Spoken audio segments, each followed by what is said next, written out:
long safe है, and beta it is a very excellent variety. I think almost all F1 hybrids are start fruiting, flowering and fruiting at 3 months, but it starts fruiting at 2 months. Beta. You listen. Beta variety is performing very well. It starts flowering at 2 months, and I think other varieties are around 3 months. F1 hybrid. So next is VNR seeds का Vinayar and Amina.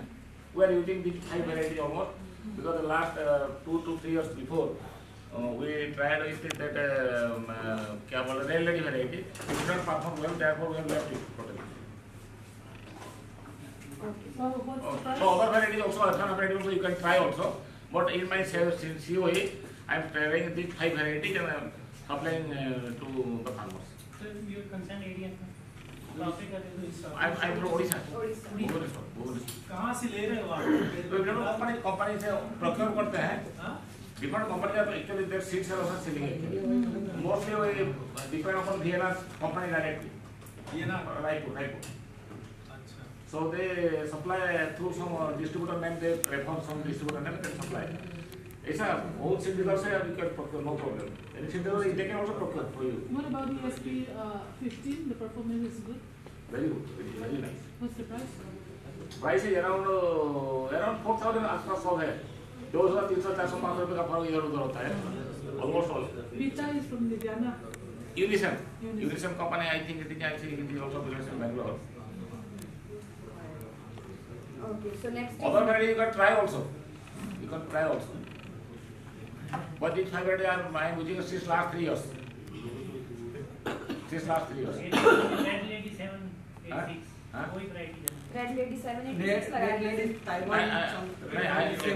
After the performance not good in case of Red Lady, I left that. I am not taking it. हमारे area में सिर्फ Red Lady 786 ही अच्छा perform करती है. पहले हमारे उड़ीसा में हुआ था. 2-3 साल पहले नहीं हुआ अच्छा. पूसा की वैरायटीज भी लगाते हैं. ट्राई कर सकते हैं. रेड लेडी 786 है. That is universal. लेकिन 3 साल पिछले मेरा प्रॉब्लम हो गया एरिया में टोटली पूरा उसमें Taiwan company ना companies ने 786 this is variety name. This is the company Yellow. not पहले परफॉर्मेंस भी अच्छा होता था. उड़ीसा में अच्छा होता था. 3 साल पिछले थोड़ा प्रॉब्लम आ गया. बहुत प्रॉब्लम आ गया. मोजाइक प्रॉब्लम बहुत हुआ. ये मेरे ख्याल से EXP 15 is a very rough and tough variety. EXP इसका रियल का नहीं है. Non nutri company. Non nutri package. ESP ऐसा 3,500 सर आप इस ग्रुप पे डिटेल शेयर कर दीजिए इसको राइटर रात में कौन सी वैरायटी है कहाँ से. ओके ठीक है. Okay, so we will move to next slide, media. So who will tell the properties of media? कैसा media हम नर्सरी में होना चाहिए? सबसे पहले तो लाइट वेट होना चाहिए. ठीक है. Light weight. एप्रोप्रिएट मोइस्चर होना चाहिए. Moisture should be source of nutrients. Nutrients तो कुछ होता ही नहीं. न्यूट्रिएंट्स तो मीडिया में सारा सब होता है. और डिसीज फ्री होना चाहिए. बीट्स नहीं होने चाहिए. लाइट इन वेट होना चाहिए. लाइट इन वेट के लिए हम कुछ चीज़ें जैसे कोकोपीट वगैरह है ये ऐड करते हैं. डिसीज फ्री बीट्स नहीं होने चाहिए. इनका बहुत ही सबसे आसान तरीका है सॉइल सोलराइजेशन जो करते हैं. इसको जो है मिट्टी को पहले फैला देते हैं. इसके ऊपर जो ये जैसे मल्च वाली जो शीट होती है सॉइल सोलराइजेशन की वो फैला देते हैं और इसको 15 से 20 दिन के लिए प्लांटिंग से पहले जून के अंदर मई जून के अंदर ज़्यादा प्रेफरेबल रहता है. सोलराइजेशन के लिए हम लोग इसको छोड़ देते हैं. फिर उसके बाद जब हम मीडिया में इसको बनाते हैं तो हम ज़्यादातर यूज़ करते हैं FYM और स्टेरलाइज्ड सॉइल को. ठीक है. कोकोपीट वगैरह भी यूज़ करते हैं बट ज़्यादातर हम यही यूज़ करते हैं. ये ट्रांसपेरेंट है कि ये सिल्वर है? ये ट्रांसपेरेंट है सर. ट्रांसपेरेंट क्यों है?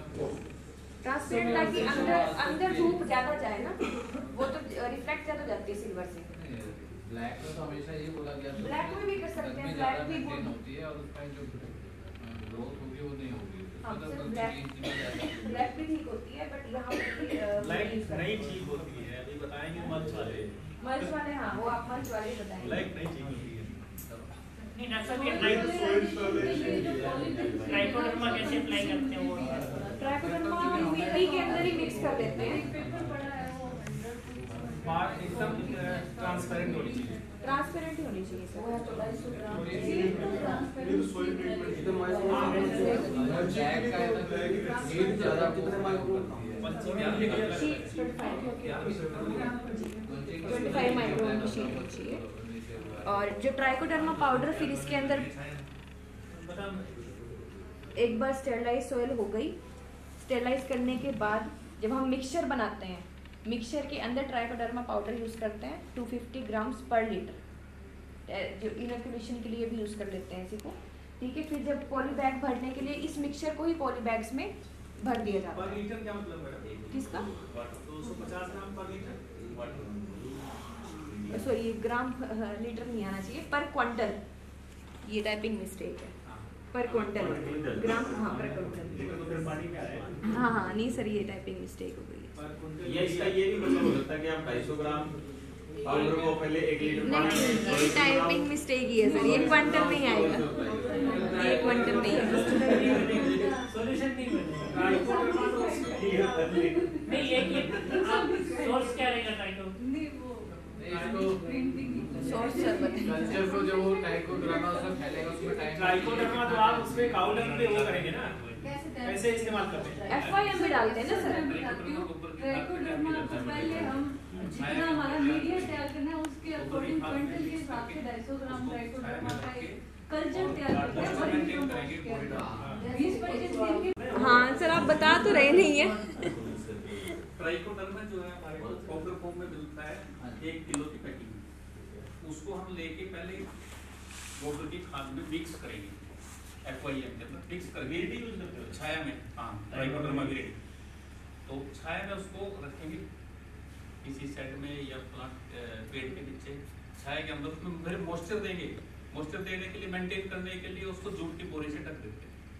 8 से 10 दिन लगते हैं, उसमें मल्टीप्लाई हो जाएगा ट्राइकोडर्मा हमारा। हमने तो जो है उसको ट्राइकोडर्मा को मल्टीप्लाई करके उसको मिक्स करते हैं। सर सोर्स भी पूछिए।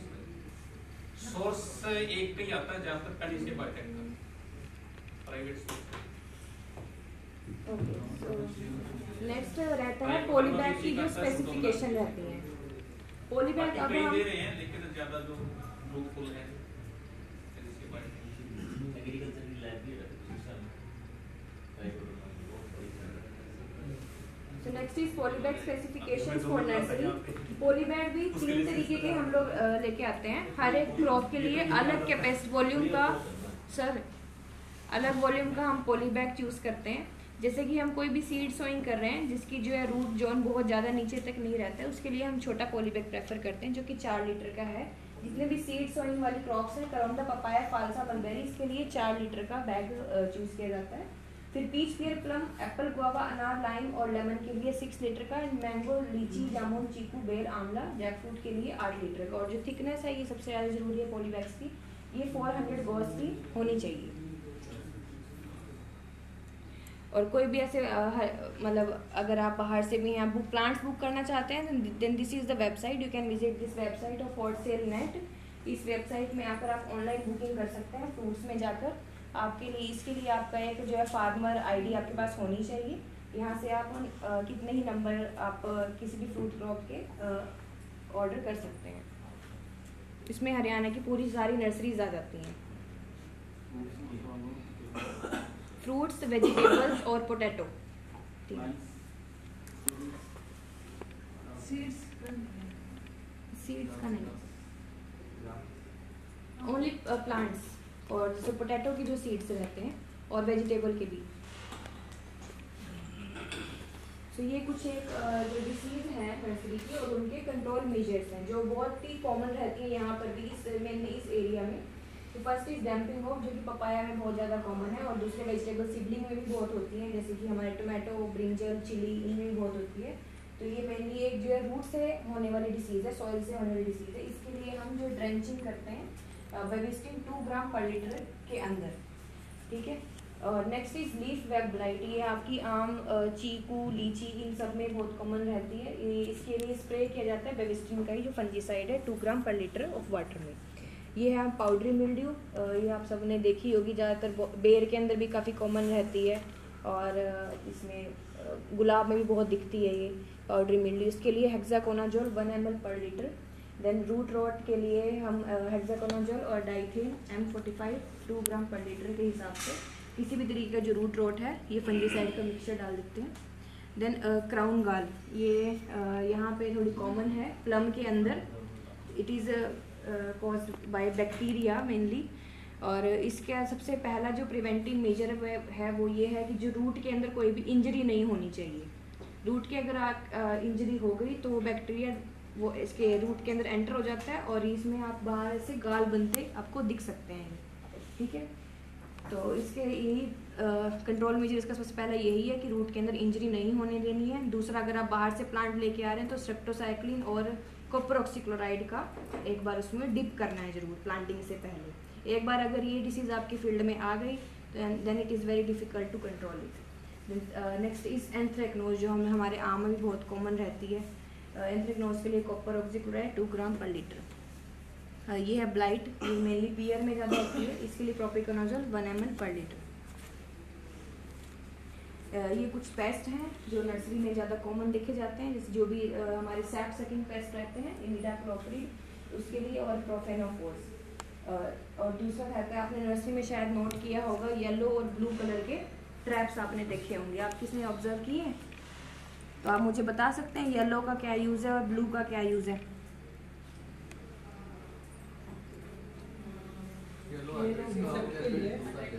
येलो किसके लिए है और ब्लू किसके लिए है? शकिंग पेस्ट के लिए येलो। कौन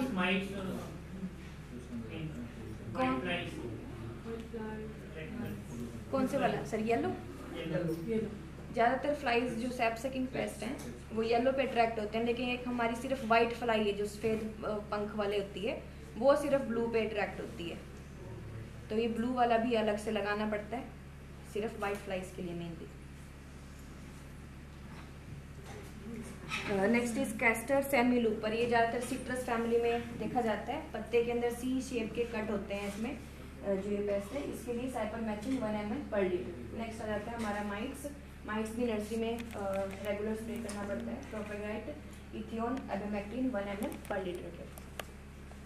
so this is all about nursery management in orchard. आपके कोई भी क्वेश्चंस और क्वेरीज हैं आप पूछ सकते हैं। For mites, what's the chemical names for mites? Ma'am, we will share this PPT on group also. ये जो रिकमेंडेशंस हैं ये इस नर्सरी की स्पेसिफिक हैं, यहाँ पर ट्राई की हुई हैं, यही रिकमेंड करते हैं।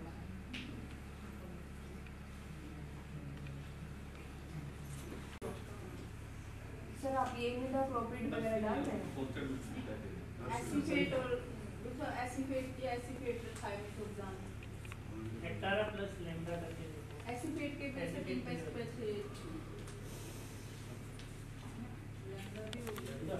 लैम्डा ग्रेटर प्रॉब्लम हमारे एरिया में गोवा में फ्रूट फ्लाई वो कंट्रोल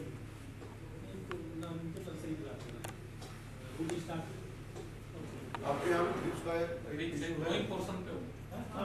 टेंडर है सर, इतना नहीं है सर।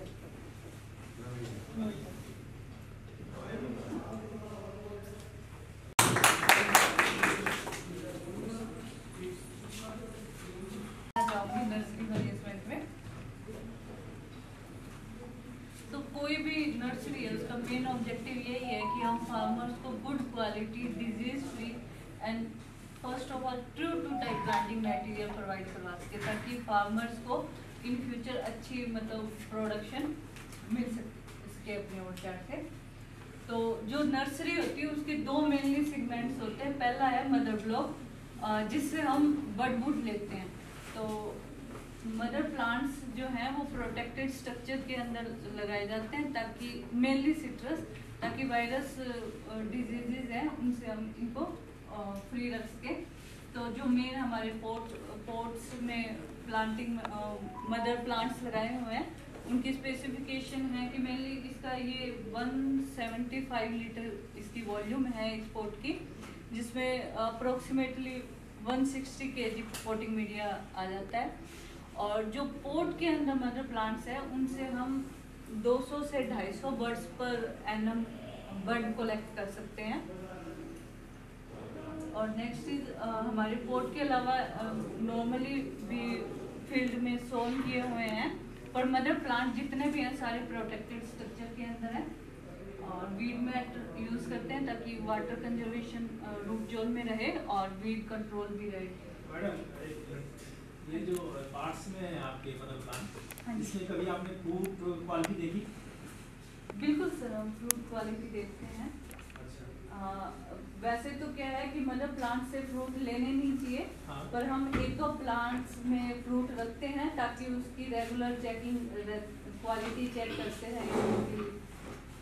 तो अच्छी है क्वालिटी, पर ये है कि पोट के अंदर जो प्लांट है उनकी जो एज है वो लगभग 10 साल तक होती है। 10 साल के बाद उनकी जो बर्ड देने की कैपेसिटी है वो धीरे धीरे रिड्यूस होती है। तो हम 10 साल के अंदर उनको मतलब रिप्लेस करते रहते हैं। एवरी ईयर हम 1 लाइन रिप्लेस करते हैं ताकि हमें बर्डवुड भी मिलती रहे और हमारी रिप्लेसमेंट भी होती रहे। पोट के कंपैरिजन में जो ऐसे सॉइल में प्लांट लगाए जाते हैं उनसे बर्डवुड अच्छी मिलती है, अप्रोक्सीमेटली मतलब डबल पोट से ज़्यादा मिलती है। बट पोट में लगाए हुए जो प्लांट्स हैं वो सॉइल बॉर्न डिजीज से फ्री है। और सेकंड सेगमेंट है किसी भी नर्सरी का, वो है बडिंग ब्लॉक, जहाँ बडिंग परफॉर्म की जाती है और प्लांट तैयार किए जाते हैं। तो ये कुछ पिक्चर्स हैं। पॉलीबैग का मैडम बता ही चुके हैं। जो मेनली सिट्रस के लिए पॉलीबैग यूज किया जाता है उसका साइज है 13x9, जिसको आप 8 लीटर का पॉलीबैग बोलते हैं। और उसमें अप्रोक्सीमेटली 6 kg मिट्टी आती है। और इसके अंदर होल्स बनाने बहुत ज़रूरी है ताकि प्रॉपर ड्रेनेज हो उसके वाटर का।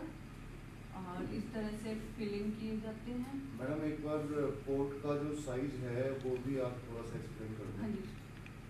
कि हमारे कुछ नए सेंटर ऑफ एक्सीलेंस जो हैं जो बढ़ने जा रहे हैं, जैसे मध्य प्रदेश में है या फिर कुछ और स्टेट्स में है, तो वो भी पोर्ट्स में मतलब लोग लगाने जा रहे हैं। तो ये जो अपर डायमीटर है 5 फुट का, उसका जो वो है वो 2.6 फीट डायमीटर है। और जो इनर डायमीटर है वो 1.6 फीट का है। और इसकी जो हाइट है पोट की वो 2.6 फीट है।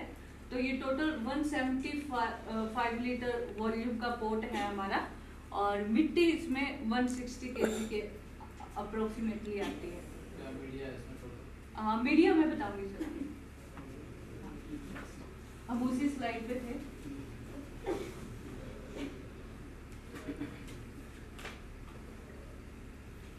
जो सिट्रस क्रॉप्स के लिए हमारे सेंटर पे जो स्टैंडर्डाइज किया गया है कोटिंग मीडिया, वो है 7 part of soil, 3 part of FYM और 1 पार्ट ईच परलाइट। ये वॉल्यूम बेसिस लिया जाता है। और इसके लिए जो सॉइल ली जाती है वो Sandy Lomb soil is ideal है।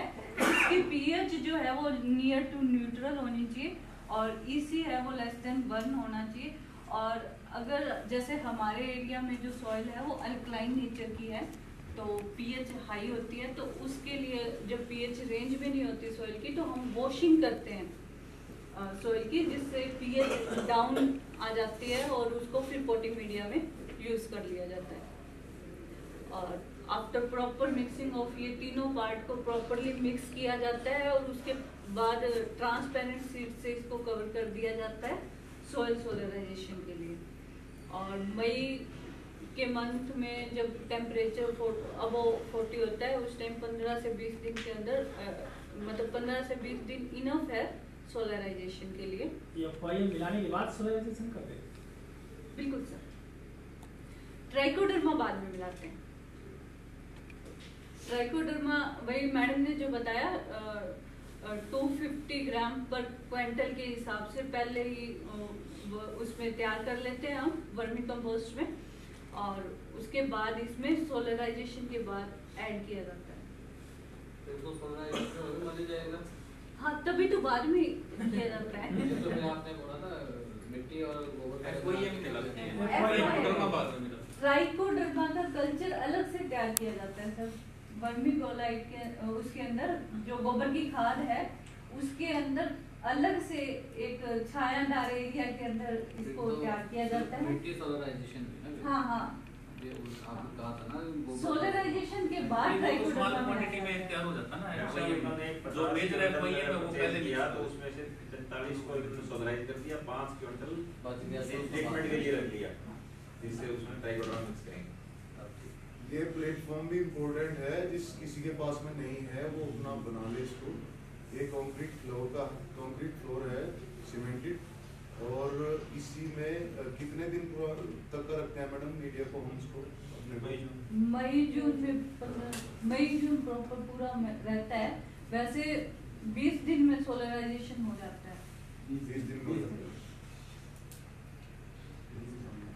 हमारे यहाँ टेम्परेचर 40 मोर देन 40 जाता है, तो इनफ है। जो हमने पॉलीथीन लगाई हुई है इस पे कितने माइक्रोन के यूज करते हैं? 100 to 200 की। 100 to 200 ट्रांसपेरेंट। हाँ जी sir. Next is for irrigation and fertilization. Doctor Sikka पहले भी बता चुके हैं, हमारी जितनी भी इंडो इजराइल की नर्सरीज हैं सबका सेम ही प्रोटोकॉल है। और ये जो हमारे इनलाइन ड्रिपर होते हैं ये 4 LBH के हैं, जिनका discharge rate 4 litre water per hour होता है, और एक ड्रिपर के अंदर 4 एरो ड्रिपर इंस्टॉल किए जाते हैं, जैसे इस पिक्चर में दिखाया गया है। जैसे यहाँ एक इनलाइन ड्रिपर के अंदर 4 एरो ड्रिपर इंस्टॉल करके और हर पॉली बैग में एक एरो ड्रिपर लगाया गया है। इसका मतलब हर पॉली बैग में जो एरो ड्रिपर है उसका डिस्चार्ज रेट हो गया 1 लीटर वाटर पर आवर।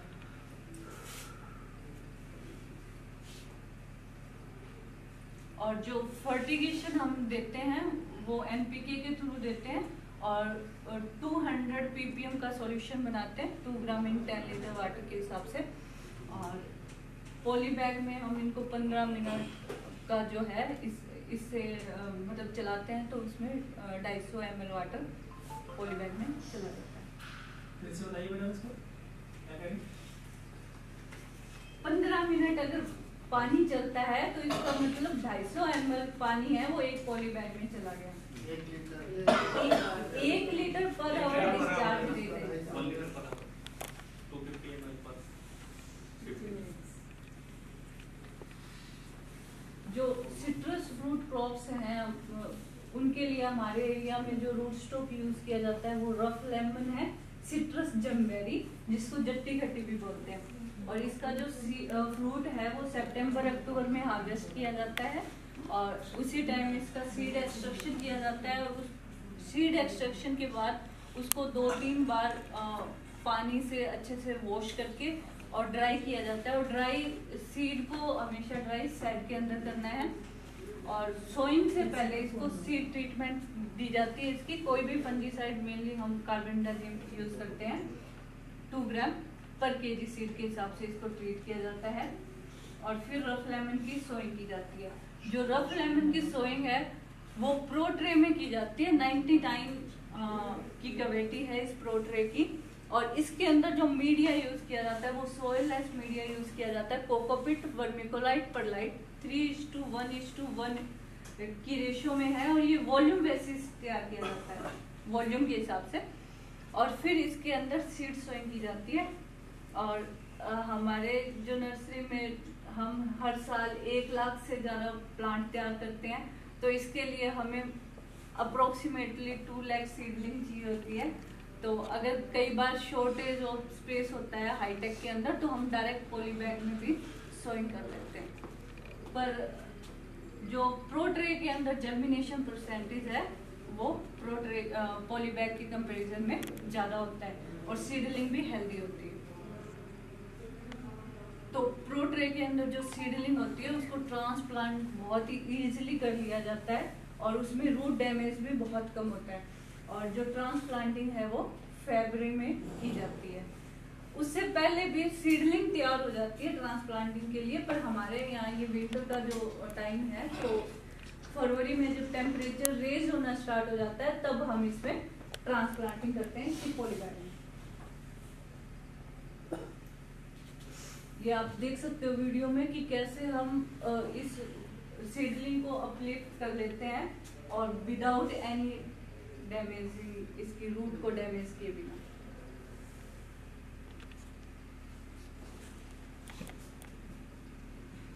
जब ये जो सीडलिंग है 9 से 10 महीने की हो जाती है, जब उसकी थिकनेस है जो पेंसिल थिकनेस के जितनी हो जाती है तो वो सीडलिंग रेडी हो जाती है बडिंग के लिए, उसमें बडिंग की जाती है। और जो बडिंग है वो हम चिप बडिंग करते हैं, जैसे आप सब ने भी करके देखी है।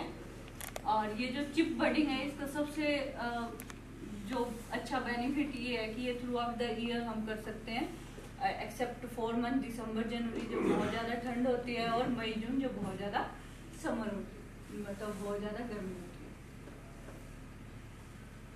Next is बडवुड। बडवुड है वो हमें हेल्दी प्लांट से लेनी चाहिए ताकि डिजीज फ्री प्लांटिंग मटेरियल हमारे तैयार हो और करंट ग्रोथ से लेनी चाहिए 1 ईयर ओल्ड। और जैसा कि मैंने आपको बताया था इसमें तो अच्छे से विजिबल नहीं है, पर यहाँ वाइट लाइनें बननी स्टार्ट हो जाती है तो वो एक स्पेसिफिक आइडेंटिफिकेशन है मेनली सिट्रस के अंदर वुडवुड सेलेक्ट करने के लिए। और जो वुडवुड है वो शूट के मिडल पोर्शन से लेनी चाहिए। ये टूल्स हैं जो नर्सरी में यूज किए जाते हैं, हम सब ने यूज किए हैं। चिप बडिंग करनी कैसे है? चिप बडिंग करने के लिए जो वुड से चिप जब रिमूव करते हैं तो पहला कट हमें जस्ट बिलो दी बड लेना है और थोड़ा सा गहरा लेना है, बालक को काटते हुए वुड के अंदर से कट लेना है। और जो सेकंड कट है वो थोड़ा सा हॉरिजॉन्टल वे में लेना है ताकि ये जो पहले कट को बाइसेक्ट करे। वैसे ये बताने की जरूरत नहीं है, आप सब कर चुके हैं। और इस तरह से हमें ये कट मिलता है और वो चिप रिमूव होती है। और सेम कट हमें रूट स्ट्रोक पे लेना है, पर रूट स्ट्रोक पे जो कट लेना है वो ध्यान रखना है 6 से 9 इंच के हाइट पे लेना है। और 2 इंटरनोड के बीच में जो स्मूथ स्पेस होता है आपका वहाँ पे वो कट लेना है। और फिर उसके अंदर जो हमने चिप निकाली है वो इंसर्ट कर देनी है और फिर रैपिंग मटेरियल से रैप कर देना है टाइटली ताकि उसमें एयर और पानी एंटर ना कर सके।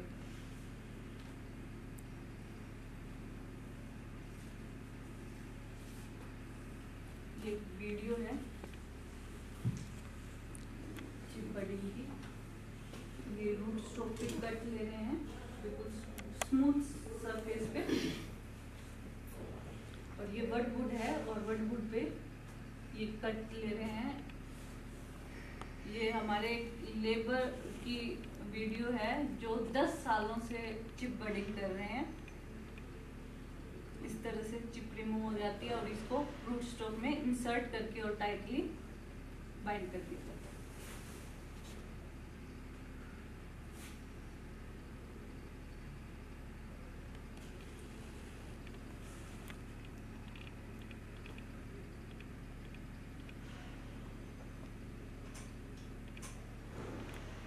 नेक्स्ट 20 से 25 दिन के बाद बड यूनियन हो जाता है तो उस टाइम हमें वो जो रैपिंग मटेरियल है उसको रिमूव कर देना है।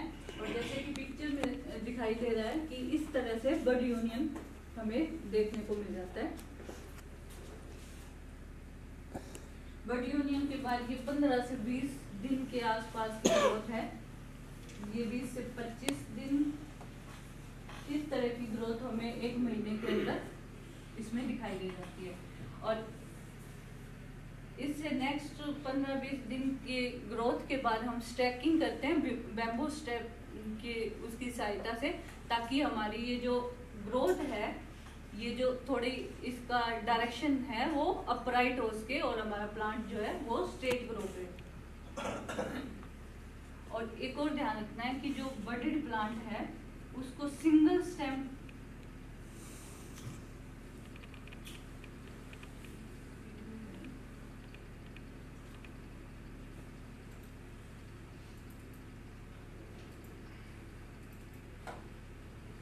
ट्रेन कर सके।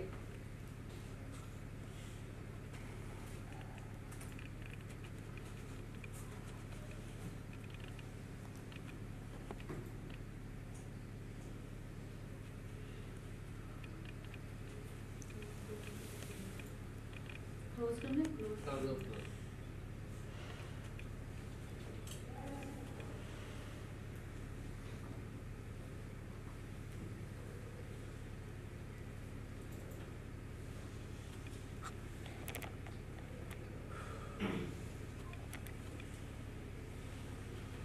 और सारी ब्रांचेस जो भी ग्रो होती है नर्सरी उस पे रिमूव कर देंगे, ताकि फार्मर उसको अपने अकॉर्डिंग किसी भी ट्रेनिंग सिस्टम में डाल सके।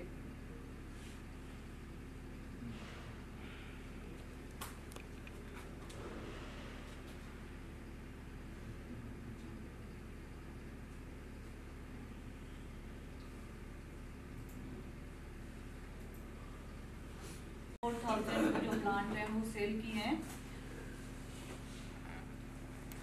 हॉर्टिकल्चर डिपार्टमेंट ने, जैसे कि मैडम ने भी बताया, कि ऑनलाइन बुकिंग पोर्टल डेवलप कर रखा है ताकि farmer easily availability of plants को असेस कर सके और अपनी बुकिंग वगैरह भी इसके थ्रू कर सकता है। और इसी एक ही पोर्टल पे हमारे हरियाणा गवर्नमेंट की जितनी भी गवर्नमेंट नर्सरियां हैं वो सारी इसी एक पोर्टल पे है। और वैसे अगर 15 से कम प्लांट्स अगर फार्मर्स को लेने हैं तो वो ऑफलाइन भी नॉर्मली ले सकता है, पर अगर उसको 15 से ज़्यादा प्लांट्स लेने हैं तो उसको इसी पोर्टल के थ्रू बुकिंग करके और इसी के थ्रू प्लांट खरीदने पड़ते हैं। ये वेट लिस्ट है। Thank you. किसी का कोई क्वेश्चन या कुछ? सेंटर अबोहर के अंदर है। इस फार्मर के यहाँ सारे वो ट्रायल लगाते हैं कि ये फार्मर बहुत साइंटिस्ट बेस से काम करता है, और इसके सारे प्लांट खराब हो रहे थे और ये कहा मैं इस बाग को उखाड़ने वाला हूँ जो प्लांट खराब हो रहे हैं। तो मैंने कहा नहीं, उखाड़ना नहीं है, हम ट्रायल करके देखते हैं। तो इस एक फंगीसाइड था M45, जो अभी मैम बता रही थी M45 ड्रेंचिंग करनी है आपकी, कोई भी रूट खराब होती है, लेकिन हम M45 का रिजल्ट नहीं ले पाते। मैं काम करने की क्षमता बहुत है, लेकिन मुझे मेरे काम को कोई निखारे, जैसे हनुमान जी के अंदर में क्षमता बहुत थी उड़ने की, लेकिन उनको ये पता था कि मैं लंका पहुंच सकता हूँ एक छलांग में। ये तो आसाराम की ट्रेनिंग देनी चालू कर दी। ऐसा एक क्षमता का ज्ञान नहीं था कि मैं क्या कर सकता हूँ। तो आपको भी M45 की क्षमता का ज्ञान नहीं कि वो क्या कर सकती है। शायद हम जानते हैं M45 है, लेकिन ये क्या क्या कमाल कर सकती है, वो यदि उसका पूरी क्षमता से उसका काम किया जाए उस पर। तो M45 का यदि आप पूरा रिजल्ट लेना चाहते हैं तो आपके जो वाटर का जो pH है आपको 5 रखना पड़ेगा। यदि आपका उसका pH हम 5 कर दें तो या स्प्रे के माध्यम से दे रहे हैं, ड्रेंचिंग के माध्यम से दे रहे हैं, तो उसकी हाफ लाइफ का मतलब कोई भी दवा 100% कितने घंटे तक काम करेगी मेरी बॉडी के अंदर या प्लांट की बॉडी के अंदर। चाहे हम स्प्रे के माध्यम से दे रहे हैं फंगीसाइड को या इंसेक्टिसाइड को, उसका 100% रिजल्ट कितने घंटे तक रहता है हाफ लाइफ। तो ये तो 5 pH पर आप M45 का इस्तेमाल करते हैं तो उसकी हाफ लाइफ 20 दिन। यदि मैं 7 pH पे उसका इस्तेमाल करता हूँ तो उसकी हाफ लाइफ कितनी है? 1.5 दिन। और 8 pH पे उसका इस्तेमाल करता हूँ, 8 से ऊपर pH वाटर का होता है या सॉइल का pH 8 होता है, उसकी हाफ लाइफ कितनी है? 1.5 दिन। तो आपको उस M45 का रिजल्ट 20 दिन लेना है, 100% आपका 20 दिन का रिजल्ट देगी। तो आपको उसका वाटर का pH कम करना पड़ेगा और उसका इस्तेमाल करना पड़ेगा। और यदि आपको 1.5 घंटा इस्तेमाल करना है, रिजल्ट लेना है, तो आपको जो आप पानी इस्तेमाल कर रहे हैं उसका इस्तेमाल कर सकते हैं। इसमें आईसीएल का सबसे बड़ा सहयोग जो है, जो पैकासिडेट जो प्रोडक्ट बता रहे थे 0-60-20 पैकासिडेट टेक्नोलॉजी है, उससे हमने वाटर का pH कम किया, सॉइल का pH कम किया कुछ समय के लिए, और एक प्लांट में 150 ग्राम M45 जो बिग प्लांट था और 200 ग्राम पैकासेट का मिक्स करके उसके अंदर हमने ड्रेंचिंग करा दी। उसके 10 दिन बाद 12/6/22 प्लस 12 कैल्शियम एक पोटेट आता है हमारा, वही लो पीएच फर्टिलाइजर है, उसका इस्तेमाल कराया। फिर आपका पॉलीसल्फेट जवान हो गया जो मरने की तैयारी में था। तो सदा मेरा एक लाइन रहती है छोटी सी, जब पौधा आपका आईयूसी में चला जाए, आपको लगता है इसको भर्ती हॉस्पिटल में करना पड़ेगा दिल्ली एम्स के अंदर, इसका कोई इलाज नहीं है, फिर आपको आईसीएल को याद करना है। आईसीएल और आईसीयू दोनों को इस प्रकार याद करना है।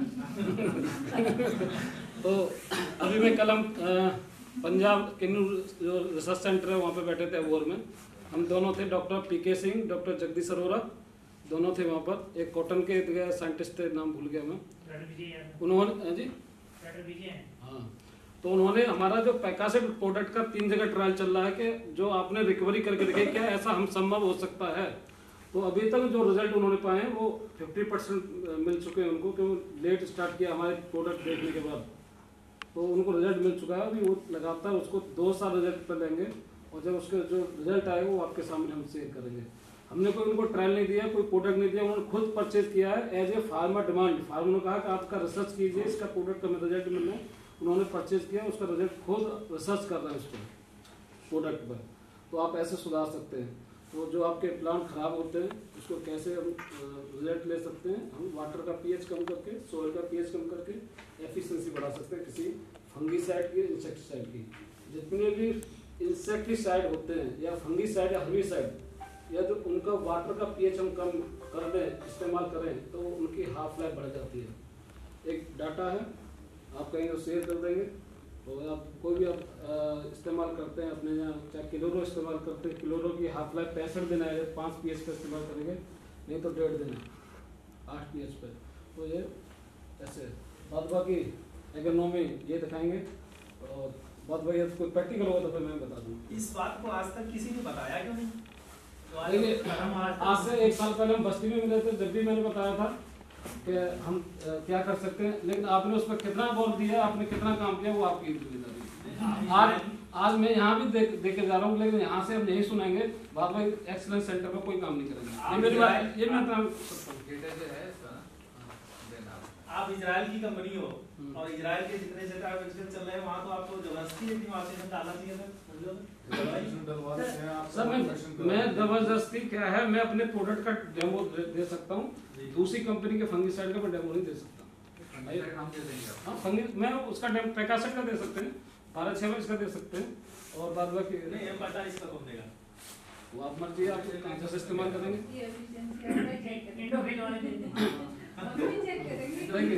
ये तो मेरा रिसर्च है, कोई M45 का इंडोफिल का रिसर्च नहीं है, वो मेरा प्रैक्टिकल है, मेरा जो मैं फील्ड में काम करता हूँ उसका रिसर्च है। सर एक मिनट वो रिपीट करोगे, ट्रीटमेंट जो सेकंड ट्रीटमेंट जैसे मिक्सचर ऑफ M45 प्लस बीका जी, सेकंड आपने क्या दिया? 12/6 प्लस 12 कैल्शियम, कैल्शियम की treatment, 12 nitrogen, 6 phosphorus, 22 potash, 12 calcium, 2 1 4 2 12/6/22 के नाम से 40 किलो के नाम से प्रोडक्ट है। उसका जो न्यूट्रिएंट रेशो है 2 हिस्से नाइट्रोजन के, 1 हिस्सा फास्फोरस, 4 हिस्से पोटास। नीचे ड्रेंच कर सकते हैं, फर्टिगेशन कर सकते हैं, जैसा भी करें। इसकी क्या डोज है? इसकी 500 ग्राम पर प्लांट 10 ईयर से ऊपर, और ड्रिप से देंगे तो 10 ग्राम पर लीटर ड्रेंचिंग करेंगे। उसके बाद जैसे पॉलीसल्फेट है, जहाँ कैल्शियम बाइकार्बोनेट ज्यादा रहेगा सोल में, वहाँ पे प्रॉब्लम बहुत ज्यादा आती है, रोड खराब होगी। So thank you Gajendra Sharma ji, and putting your views, because you are most familiar with the North Indian states. So very good evening to all. This is Sanjay Biradar, agronomy lead India. जैसे कि हम कहते हैं कि BSc में हमने बहुत पढ़ा है, बराबर है, और पिछले 70 सालों के बीच में हमने बहुत सारी इवोल्यूशंस देखे हैं एग्रीकल्चर में। बट खादों के बारे में अगर हम देखते हैं तो अभी भी हम जीरो पे हैं, क्योंकि आज भी जो खाद बेचा जाता है उसमें 60 लाख मिलियन मीट्रिक टन खाद बेचा जाता है, उसमें से 30 लाख मिलियन मीट्रिक टन खाद अपना सिर्फ और सिर्फ यूरिया है, right. So we are not ready to adopt the innovations and researches in the sector of fertilizer. So ICL जिस कंपनी के बारे में मैं यहाँ पे अभी बताने जा रहा हूँ, ICL एक ग्लोबल लीडर है थ्रू आउट द वर्ल्ड, क्योंकि सबसे पहला जो घुलनशील खाद बनाया गया वो घुलनशील खाद बनाया गया 05234 यानी MKP। फिर उसके बाद में जो घुलनशील खाद बनाया गया वो बनाया गया MAP। और ये दोनों खाद आज की तारीख में भी ग्लोबली अगर देखा जाए तो सबसे बड़े पैमाने पे मैन्युफैक्चरिंग और उसका सेल करने में B2B हो या B2C हो, उसमें ICL ऑन द टॉप आता है। और ये इनोवेशंस जो है, आज भी अगर आप जाएंगे इजराइल, कभी जाने का मौका मिलेगा, तो उसके अंदर जो पहले लॉट का जो 5234 और MAP है वो आज भी उतना ही फ्री फ्लोइंग मिलेगा, उसके अंदर उतने ही कंटेंट आपको मिलेंगे।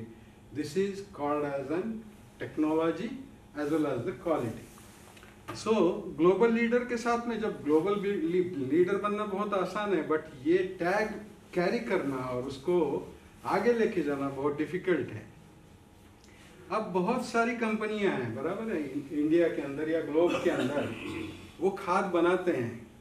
तो सबसे अच्छा रॉ मटेरियल खाद, कौन सा खाद अच्छा होगा? जिसका रॉ मटेरियल सबसे अच्छा होगा वो खाद सबसे अच्छा होगा। अब ये रॉ मटेरियल जो लगता है खाद बनाने के लिए, पोटैश और मैग्नीशियम, आज अगर आप गूगल करके देखेंगे तो आपको पता चलेगा कि सबसे अच्छा रॉ मटेरियल जो पोटैश और मैग्नीशियम डेड सी के अंदर मिलता है, जिसको मृत समुद्र कहते हैं। उस मृत समुद्र के अंदर सबसे अच्छा पोटैश और मैग्नीशियम हमें मिलता है। थोड़ा सा जॉर्डन में इसका एरिया है, राइट। उसी के साथ साथ जो नेगेव डेजर्ट है, इस नेगेव डेजर्ट के अंदर जो फास्फोरस मिलता है वो फास्फोरस फूड ग्रेड फास्फोरस कहलाता है। जैसे कि पेप्सी या फिर जो भी जूसेस है उसके अंदर जो फास्फोरस यूज किया जाता है वो फास्फोरस खास करके यहाँ पे मिलता है। अब फास्फोरस हमें पता है, जब हमें BSc EG में पढ़े हैं, कौन से फॉर्म में फास्फोरस मिलता है? PO4, right. फिर monohydrogen phosphorus, dihydrogen phosphorus, phosphoric acid, then जिसको हम कहते हैं कि H5PO4 यानी कि एसिडुलेटेड MKP। अब इन सब में जो मेजर, अगर आप पूछेंगे कि कौन सा फास्फोरस ऐसा होता है जो फूड ग्रेड फास्फोरस है, तो वो होता है H5PO4। सो अगर ये H5PO4 इतने प्योरेस्ट फॉर्म में होने के कारण इसकी अवेलेबिलिटी, यानी कि जैसे हम कहते हैं कि वाटर यूज एफिशिएंसी और फर्टिलाइजर यूज एफिशिएंसी जब तक नहीं बढ़ेगी तब तक we won't be able to increase our production, or doubling the farmer income is not going to be possible without the increasing the fertilizer use efficiency. So these are the overall production sites throughout the world. We are the leader in controlled release fertilizers, and we have plants at Holland and USA. Then we have the water soluble plants at Spain, Israel and Belgium. Then we have the plant for specialty fertilizers in UK, particularly the polysulfate.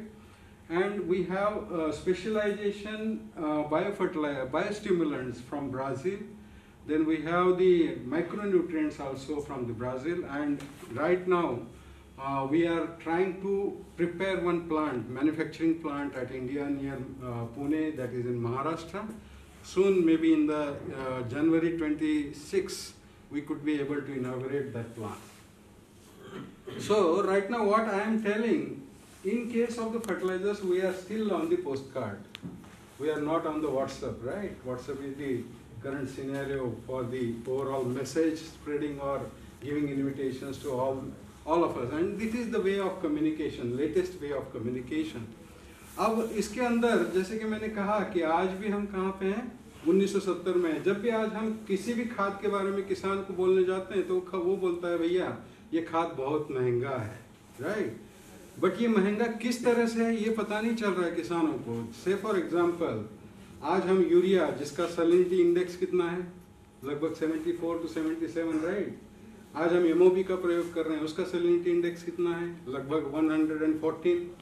सो ये क्षारता निर्देशांक और उसकी fertiliser use efficiency अगर हम देखते हैं तो fertiliser use efficiency कितना है, मिनिमम हमने कॉलेज में जो पढ़ा है नाइट्रोजन का अगर आप देखेंगे मिनिमम 20 to मैक्सिमम 25%, MOP का अगर हम देखते हैं तो मिनिमम 50%, मैक्सिमम 60%।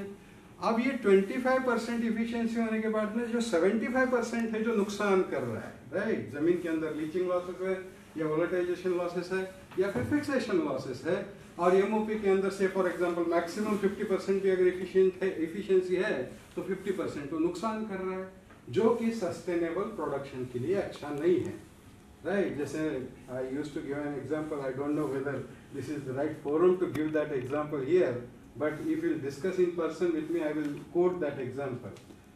सो फिर भी इन शॉर्ट मैं वो एग्जांपल देता हूँ कि धीरे धीरे जैसे हम शराब पीते हैं, शराब की शुरुआत हम करते हैं 30 से, राइट? फिर जाते हैं खंबे के ऊपर. वैसे ही जब बुढ़ापा आ जाता है तो वो बुढ़ापा आने के बाद में हमें पता चलता है कि हमने बहुत शराब पी थी, राइट? वैसे ही जितने सॉल्ट्स हम ऐड करते जा रहे हैं आज की तारीख में, अभी तो कुछ नहीं लग रहा है, but one day when that soil will tell you that sorry, I won't able to give you the more production than that because you have deteriorated my soil health and I won't able to give you the production from here onwards. So this is the, I may say, most dangerous situation in agriculture wherein our role comes. So we need to address these issues, and we need to give an information to the farmer that most efficient fertilizers means what? The fertilizers which are giving efficiency more than 90%, those are the efficient fertilizers, and those fertilizers which are not adding, I may say, the heavy metals or chlorides or I may say salinity to the soil, those fertilizers are needed to be used in the farming practices. So this picture I always used to show. Whenever you are going to recommend any of the fertilizers, then start thinking about the efficiency of the fertilizer. So unless and until we think about the efficiency or efficient fertilizers, we won't be able to bring an revolution to the agriculture, particularly the Indian agriculture, wherein we, in the entire Europe, the usage of urea has been stopped, but still now we are totally dependent on urea. And if the government decides to reduce the subsidy on urea, whatever happens to the government, everybody knows that, right? So nobody dares to minimize the subsidy on urea or other fertilizers. So what are the real challenges? As my friend has just now told you, the pH is the basic concept wherein we look into the fertilizer application, because if you look at the overall pH of our Indian soils, that pH is, I may say, about around 85 to 90% of the soils have the alkaline pH, that is in between 7.5 to 8.5. I always used to quote an example, what the DAP has the pH. The DAP has the same pH, that is in between 8 to 8.5. Whenever we will use a fertilizer which is having a pH of 8 to 8.5 in the soil, which is having the pH of 7.5 to 8.5. So how much efficiency we will get? So maximum, I may say, compatibility issues will happen over there, and that pH, why the pH is very high? Because we have the calcium carbonate content high in our soil, and that calcium carbonate is immediately get associated with the phosphorus and calcium compatibility issues happen over there, and that is why we need to address this pH issue initially. So wherever pH is important for the efficiency of the fertilizers, then we need to tell them that the pH of the fertilizer should be acidic pH or it should be the alkaline pH. This pH is the major concern right throughout the I may say 85 to 90% of the region of the India. Then we all know that in between this 7.5 to 8.5 pH, what is the major issue? The major issue is the micronutrient availability. Till now, we are recommending that the whatever micronutrient, those micronutrients should be given in the soil application because but if we will apply the micronutrients into the soil application, the efficiency of those micronutrients is only 2%. That is why whatever the fertilizers available in the form of, I may say, zinc sulfate, ferrous sulfate, copper sulfate, manganese sulfate, those sulfur dissolution is not going to happen because of unavailability of the Thiobacillus bacteria and Acidobacillus bacteria into the soil. That is why all the micronutrients in such soils are supposed to be recommended in the form of EDTA or EDDHA. So this is the major, I may say, concern wherein we need to look into the micronutrient aspect as well as the phosphorus thing. What I told you that the phosphorus which is having the compatibility issue, so this is the increase of pH because of the calcium carbonate content. So everywhere we will see that maximum area 7.5 to 8.5 is the pH, and the calcium content increases with the increase in pH, or calcium carbonate increases the pH of the soil. So what caused the problem? This is the compatibility. Say for example, till now we have recommended that we should not mix calcium with the phosphorus, right? Till now we have recommended that we should not mix magnesium with the phosphorus. Till now we have recommended that we should not mix zinc with the phosphorus because of the compatibility issues. But if we address these compatibility issues, then we are going to increase the fertilizer use efficiency. So in respect of overall compatibility issues, ICL has worked on, and whatever the fertilizer grades available in the market and made available in the market, particularly for the India, those are compatible fertilizers having low pH or neutral pH. That is why the overall efficiency of the fertilizers is increased. A simple test which we have learned in the BSc ages, that is jar test, right? We won't perform the jar test whenever we apply any fertilizer. So go for the jar test. Whatever the fertilizer we are adding into the soil, in whatever this water available with us, and that water is, if the water has the high carbonate and bicarbonate levels, then you will face the compatibility issues. So this jar test, which is a very small step to test the efficiency of the fertilizers, need to be performed before application of the fertilizers. So this is the scenario of Indian agriculture. What happened? So this is the scenario of Indian agriculture. So after 10, 15 years, 50 years, maybe around, so we are going to be increase our salinity index of our soils, and that will going to hamper the overall sustainability or production of in agriculture, in particularly in India. So we need to address this issue. So we have taken care, while bringing in some fertilizers to India, we have developed many of the grades which are suitable to Indian agriculture. And we are coming with one organic fertilizer, we call it as a polysulphate.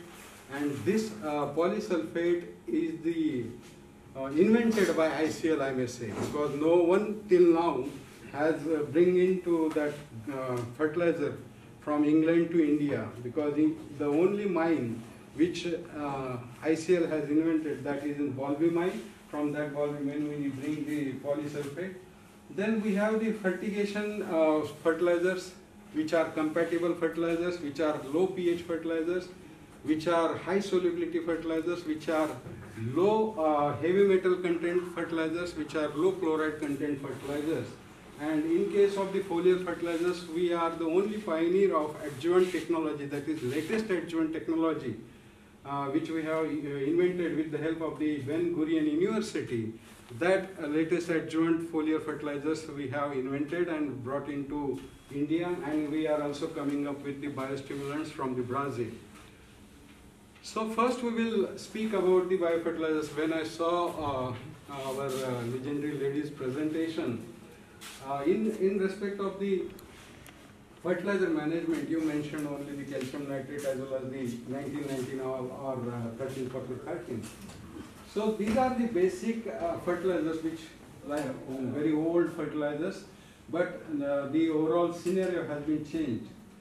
First and foremost fertilizer, which we call it as a 4-in-1 fertilizer, because it has 4 nutrients, that is calcium, magnesium, sulfur. These are the 3 secondary elements, as well as the potash, which is the primary element, and this we call it as a 4-in-1 fertilizer. So everybody knows that sulfur whenever we apply bentonite sulfur, how much is the efficiency of bentonite sulfur? How much is the efficiency of WDG sulfur? Does anybody tell me? Right. So, if the sulfur has an efficiency of 6 to 8%, why? Because elemental sulfur, we need to transform that elemental sulfur into SO4, then from SO4 to SO3, and for that, the requirement of thiobacillus bacteria and acidobacillus bacteria is supposed to be present there. Then only this transformation of the sulfur happens. And if this is not, these two bacteria are not available into the soil, then that sulfur remains in the soil as it is, and next year you will get the frills of those sulfurs, of bentonite sulfur, right? So the maximum efficiency you will get, that is up to 6 to 8%. So what ICL has done, ICL is getting this mineral from the volumite. And in this mineral, the sulfur availability is in SO3 minus form. So, most of the new bacteria require the oxygen for their respiration, right? So, this oxygen will be taken by the bacteria and sulfur will be made available to the plants. So, that SO3 minus form availability of sulfur is 48.5%, and not a single fertilizer gives you the sulfur in SO3 minus form. This is the only polysulfate which supplies the sulfur in the form of SO3 minus. Then the potash is 12.5%, that is in K2O. We know the availability of the potassium chloride, maximum use of the potassic fertilizer is happening in India. But if you look at the overall salinity index and chloride content in the potassium chloride or MOP, that is going to happen the salt injury on the root systems, and that is going to increase the overall disease pest incidence, particularly in the orchards, whosoever has the longer longevity. Then we have the magnesium, that is in 5%, that is also in magnesium oxide form. As I told you, magnesium sulfate and magnesium oxide, if you will compare, then a magnesium oxide is again important for getting an efficiency of around 85 to 90%. Then we have the calcium, that is of 15%, and that calcium is also in calcium oxide form. So calcium availability is in calcium nitrate, calcium sulfate, or calcium oxide. So which one is better? So as I told you, calcium nitrate, if you apply to the plants, nitrate nitrogen will be released within 24 hours. But whatever the calcium, that calcium left behind, and that calcium deposition happens with the phosphorus whenever we apply into. Four nutrients are compatible with all other nutrients, so we can apply with other fertilizers, as well as we can apply with any form of the fertilizer into the soil. So this is the 4-in-1 fertilizer. And why it is important? Because its pH. The pH of this polysulfate fertilizer is neutral, and that is why all the nutrients available in this fertilizer are made available as after application of the fertilizer. Within 8 days after application of this fertilizer, potash and magnesium availability starts, and in between 3 months, entire potash and magnesium availability will be made to the plant. And in respect of the calcium and sulfur, that calcium and sulfur availability starts from the 12th day after application, and entire 90% of the calcium and sulfur will be made available to the plant within 3.5 months. So these are the 4 nutrients, and that availability is because of the neutral pH of the polysulfate fertilizer. Then it is free from the chloride, it has the low salinity index, as well as it is OMRI certified, as well as OF&G certified, as well as FIG, FIBL certified. So all organic certifications are given to this polysulfate fertilizer, and that is why this is the only versatile product which is made available or which has been gifted by the ICL to the entire world. And from here onwards, Right now we have only the 4 nutrients in this fertilizer, but later on we are going to add nitrogen as well as the phosphorus to this fertilizer so that we can be able to increase the efficiency of the all nutrients. So these are few trials which we have taken throughout the world. Polysulphate has an availability up to 90% of the nutrient, wherein if you compare with the potassium chloride and SOP, the maximum availability is going to 50 to 55%. So there is no residue of this fertilizer will remain into the soil. So if you look at the overall salinity index, the MOP has the highest salinity index, that is 116, wherein NOP has the highest salinity index thereafter 69, then magnesium sulfate 44, SOP 42, and polysulphate has lowest salinity index. So that is why it is called as an important fertilizer for the sustainable agriculture. So these all organic certification has been given by the EcoCert as well as the Control Union, OMRI, then InfoXgen, all of them has given this fertilizer as an organic fertilizer as well as the natural fertilizer, and that is why the overall use of these fertilizers has been increased. So just now you are showing us that whenever we are going to mix or kill the pits, I may say that 10:1 proportion we are recommending for adding into the nursery, as well as 10:2 for adding into the field. That recommendation we are providing so that you can use this fertilizer along with the compost, and this not only increase the availability of the nutrients, but also I may say reduces the nitrogen emission from the compost. So that is more important, and ammonia emission particularly. So this is about the polysulphate. Do you have any question on polysulphate?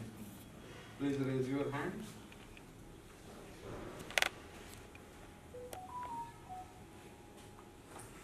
मैं इतना ही कहूँगा कि सबसे important जो longevity of the orchards वो किसके ऊपर depend करती है? वो डिपेंड करती है कैल्शियम के ऊपर, राइट? और कैल्शियम की अवेलेबिलिटी अगर नहीं होती है तो longevity of the orchard is going to be reduced, and particularly from Maharashtra, I am coming, whatever the orchards we have, those orchards are now the number of orchards are going to be reduced in coming days because of the calcium carbonate content or fixed calcium carbonate content into the soil. So these orchards and that calcium we are providing in polysulphate in calcium oxide form, as well as the potash levels which are controlling the overall regulation of the water movement in the plant, and that we are providing from the polysulphate and magnesium and sulfur. Those are the required elements for the photosynthesis as well as the overall disease resistance. So this is about the polysulphate. Now we will come on to the water-soluble fertilizers. So we have the concept of all-in-one tank. All-in-one tank means whenever we go for the have 3 tanks, tank A, tank B, tank C, right? But ICL says that no need of 3 tanks. We can apply all the nutrients through 1 tank. That concept is called as all-in-one tank. So what is the price of this? We will come later on to the price. As like farmer, you are asking the first question, what is the price? So what I told you, the price, what we are paying now is very, very, very big price we are going to pay. World में सबसे सस्ता fertiliser है। ये सोचिए minus में है। आप जो पैसा लेके इस पर खर्चा करेंगे, आपकी पैसा आपको और डबल करके माइनस सोचिए। तो कैल्शियम का जो आपने प्राइस देना है उससे भी बहुत सस्ता प्रोडक्ट। जैसे कि अभी शर्मा जी ने पीक एसिड टेक्नोलॉजी के बारे में वीडियो दिखाते समय बताया था, ये पीक एसिड टेक्नोलॉजी है ICL के पास में। We are this only patented technology with us, with which we can produce the compatible fertilisers. अगर आपने देखा कोई भी वाटर सोल्यूबल फर्टिलाइजर आपने पानी के अंदर मिला है जिसके अंदर कार्बोनेट बाइकार्बोनेट लेवल बहुत ज़्यादा है, उसके पश्चात भी आपको उसकी कंपैटिबिलिटी मिलेगी, सॉल्यूशन जो है आर पार दिखने वाला सॉल्यूशन आपको वहाँ पे मिलेगा। वहीं पे अगर आपने से फॉर एग्जांपल किसी और कंपनी का 05234 लेते हो और 05234 को उस अपने हाई कार्बोनेट और बाइकार्बोनेट जिस किसी पानी के अंदर है उसके अंदर मिलाते हो, तो will face the compatibility issues in the water whichever has the high carbonate and bicarbonate levels. So this compatibility issue we have resolved in our all innovative fertilizers. दूसरी एक बात है कि हमने देखा है कि जहाँ जहाँ पे ड्रिप सिस्टम है वहाँ पे ड्रिप क्लीनिंग के लिए हम क्या यूज करते हैं, फॉस्फोरिक एसिड। अब वो तो रिकमेंड किया गया था ड्रिप क्लीनिंग के लिए, बट किसान अभी वो फास्फोरस के लिए भी यूज कर रहे हैं, राइट। बट हम ये नहीं बोलना चाहते हैं या बताना चाहते हैं कि अगर फास्फोरिक एसिड का सोल्यूशन हम बनाते हैं या फिर सल्फ्यूरिक एसिड का सोल्यूशन हम बनाते हैं तो क्या हमारी डेयरिंग है उसके अंदर हाथ डालने की। अगर जो हमारे लिए अनसेफ है, तो जब हम फील्ड के अंदर ड्रिप के थ्रू सॉइल के अंदर डालने जा रहे हैं, तो आने वाले समय में जो भी बैक्टीरियल पॉपुलेशन है वो पॉपुलेशन वहाँ पे कम होने की संभावना है। इसलिए don't recommend any phosphoric acid और sulphuric acid through drip at whatever concentration or at whatever ppm you are recommending. So everywhere it has been written on the product container that this is not for the agriculture use. Then also we are recommending, because pocket friendly option, we are trying to tell them, but this is not the right thing. So whatever fertilizers, water soluble fertilizers we are providing to the farmers in India, those all fertilizers cleans the drip system. So there is no need to add an additional phosphoric acid or sulfuric acid into the drip system for cleaning purpose. Also you will get the phosphorus. So the main idea is because whatever the availability of the phosphorus, that phosphorus availability is in the form of H5PO4. So this is the original form of the phosphorus, and it has the compatibility with all other calcium, magnesium or zinc and other elements. So that phosphorus used to clean the entire drip system, as well as you will get the additional phosphorus availability through these fertilizers. So that is what we call it as a peak acid technology, and that peak acid technology we have introduced in our all of the fertilizers. So now we will come into the foliar fertilization. So what is important in foliar fertilization? Solubility, okay. What else? और क्या चाहिए foliar fertilization? मैं हमेशा जब मैं farmer meeting में होता हूँ वही क्वेश्चन आपको भी पूछता हूँ, जो कौन बनेगा करोड़पति वाला क्वेश्चन होता है अमिताभ बच्चन का। सबसे प्रभावी छिड़काव किस चीज का होता है? सबसे प्रभावी छिड़काव किस चीज का होता है? 4 ऑप्शंस है, insecticides, fungicides, herbicides, growth regulators. इन चारों में से सबसे अच्छा छिड़काव किस चीज का होता है? ग्रोथ के अंदर आपके फर्टिलाइजर भी आ सकते हैं, फर्टिलाइजर या आपका पीजीआर, इंसेक्टिसाइड, आपका fungicide and herbicide. Growth regulator गलत जवाब। हर्बिसाइड किसने बोला है? Herbicide correct answer, class for sir. Herbicide क्यों अच्छा है? मैं आता हूँ सर। हर्बिसाइड क्यों अच्छा है? क्यों अच्छा है? वाई? ये आप बताओगे। हर्बिसाइड का छिड़काव सबसे अच्छा होने का कारण ये है कि बाकी अन्य कोई भी चीज आप स्प्रे करते हो, वो अन्य चीज स्प्रे करने के बाद में फव्वारे में से जो पानी की बूंद बड़े आकार की निकल के पौधे के पत्तों के ऊपर गिरती है। बट हर्बिसाइड छिड़काव करने के बाद जो एक बूंद अपने पंप से निकलती है, वो स्प्रे पंप से निकली हुई एक बूंद हजारों बूंदों में परावर्तित होकर छोटे छोटे कणों के आकार में पत्तों के ऊपर गिरती है।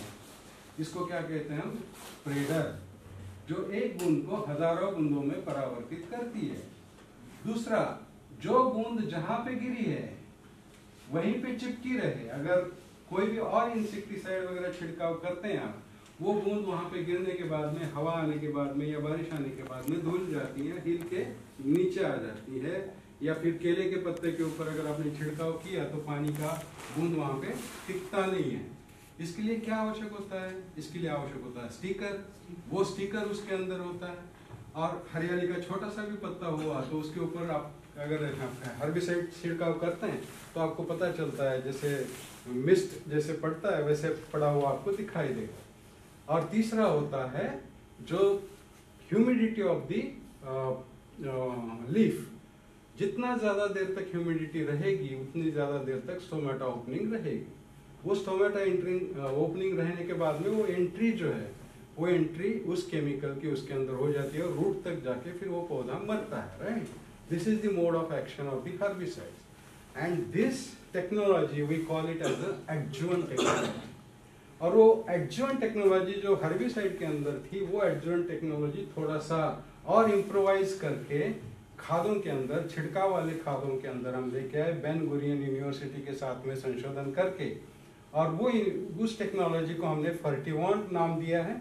और उस फर्टिवांट के अंदर ये न्यूट्रीवांट सीरीज जो है, वो न्यूट्रीवांट सीरीज के 4 खाद हम ICL के इस छिड़काव वाले खादों के अंदर हम लेके आए, जो कि आपको दिखेगा कि जेनेरिक फर्टिलाइजर अगर कोई भी और फर्टिलाइजर यानी कि 19 19 19 13 40 13 0 0 34 0 0 50 कैल्शियम नाइट्रेट कोई भी छिड़काव करेंगे तो इस तरह की बूंदें दिखेगी।